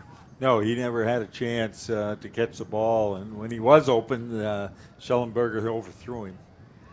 On defense, Justin Hankey led the way with 11 total tackles. Cody Beatty with 9. Ezra McAllister with 9. Sam Newsom with 7. Over on the Cardinals side of the ledger, Matt Gipple, 27 carries, 163 yards, and what wound up being the game-winning touchdown. Jackson Janis, 10 carries, 66 yards, and 2 touchdowns. Damon Beckhusen, 18 carries for 53 yards. Cam Torres, 8 carries for 20. Jackson Janis passing just 1 of 8 for 15 yards to Damon Beckhusen. No touchdowns, 1 interception. On defense, Dylan Taggart with 6 tackles, Aiden Marsden with 5, Bo Branham with 4, Matt Gipple with 3. Yeah, just a solid team effort on defense tonight for the Cardinals. Just a great job offensively. Again, that front line doing an outstanding job against a great front from Marshall. Coach Dwyer came in with a great scheme to try and stop Beckhusen and Gipple, and he did for quite a while, but then Gipple got her going there in that fourth quarter and got that winning touchdown. Other scores from around the Interstate 8 with 6:25 left in the fourth quarter. Lumen Christi leading Hastings 42-16. A final from earlier tonight. Parma Western beat Penfield 49-0. And a game that's set to get underway at the top of this hour. Harper Creek playing at Jackson Northwest. Again, that's kicking off at 7. Haven't seen any updates from Union City and Homer. Concord at Quincy. It's Quincy's homecoming night in the Big 8. Bronzenet Reading kicking off at 7. Springport at Jonesville kicking off at 6. At 7. Springport Jonesville kicking off at 6:30. And before we go, we'll see if we can get you updates from Union City Homer or from Concord Quincy, or even the 8-man football game between Climax Scots and Teconcha, which got underway at 5 o'clock. One last bit of business before we sign off from here at Marshall. The naming of our McDonald's player of the game. We'll do that after this for your local area McDonald's restaurants. More live streaming of more games and more sports can be found on the MHSAA TV website. Over 100 schools are now streaming every game at every level from their gym, stadium, and other fields with Pixelot, the NFHS Network's automated production solution. To watch live high school action from all over the state and to learn more about Pixelot, visit the MHSAA TV website. A message from the Michigan High School Athletic Association, promoting the value and values of educational athletics. Ooh, yeah! Wake up, Michigan, with a small coffee from McDonald's for just $1. Freshly brewed from Arabica beans, this cup of Joe packs flavor. And the fact that you can bundle any size coffee or any size soft drink with a delicious sausage McMuffin for just $2 might be enough to make you into a morning person like moi. Michigan mornings start at McDonald's. Prices and participation may vary. Cannot be combined with any other offer or combo meal.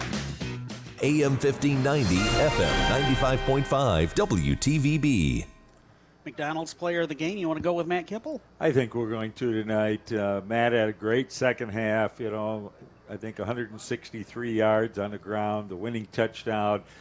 Came up with a couple other big plays, runs on offense, and then also chipped in on defense. But I'll tell you what, we're going to give it to Gipple, but there's a lot of kids that are deserving out there tonight, especially on that offensive and defensive line, as those young men, again, did some outstanding blocking and then some outstanding tackling on the defensive side. But we're going to give it to Matt Gipple. Another outstanding job by the senior. Matt Gipler, McDonald's player of the game, as the Coldwater Cardinals beat the Marshall Redhawks 21-20. Next up, another tough challenge, this time against the Western Panthers, who put a 49-burger up on the board up at Penfield for their Hall of Fame night. Yeah, that's huge. Cardinals going to have to be ready for them. Again, another team that's very explosive, and if you turn the ball over, they're going to take advantage of you. So the Cardinals, again, going to have to come back against Parma next week, and they're going to have those long, sustaining drives and put it in the end zone when they need to.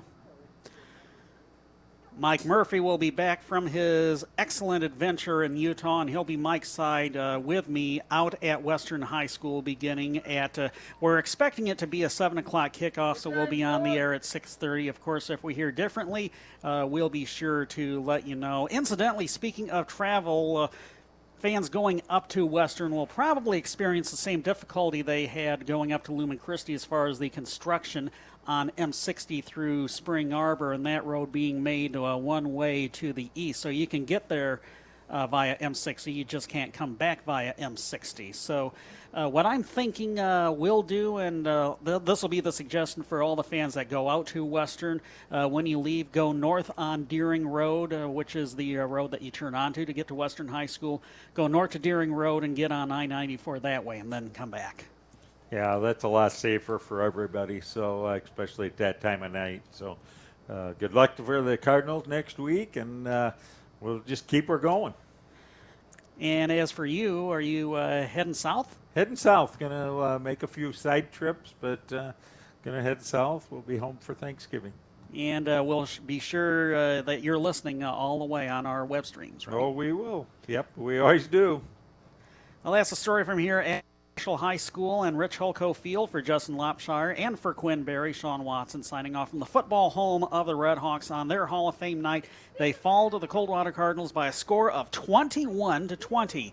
Until next Friday from Parma, good night, everyone. Tonight's action brought to you by these members of the WTVB Sports Boosters Club. Big B Coffee, Mobilia Chrysler Dodge Jeep Ram, Branch County Abstract and Title, C&O Insurance, Coldwater Community Schools, Cooley's Jewelry, Donay's On-Time Services, Dynamic Hardscapes, El Cerrito Mexican Restaurant, Glides Farm Market Bakery and Orchard, Hess Kaywood PC, Haylett Auto and RV Supercenter, K&B Mechanical, Matt Haylett Homes, McDonald's of Branch County, Nottawa Gas Company, Premier Rental Purchase, Rainbow Motor Sales, Sanborns for your home, Union Pallet and Container, Warner Oil Company, and Willow's Barn Grill. Celebrating 70 years as the voice of Branch County, AM 1590 WTVB Coldwater and FM 95.5 W238CD Coldwater. The voice of Branch County is AM 1590 WTVB Coldwater and FM 95.5 W238CD Coldwater. WTVB.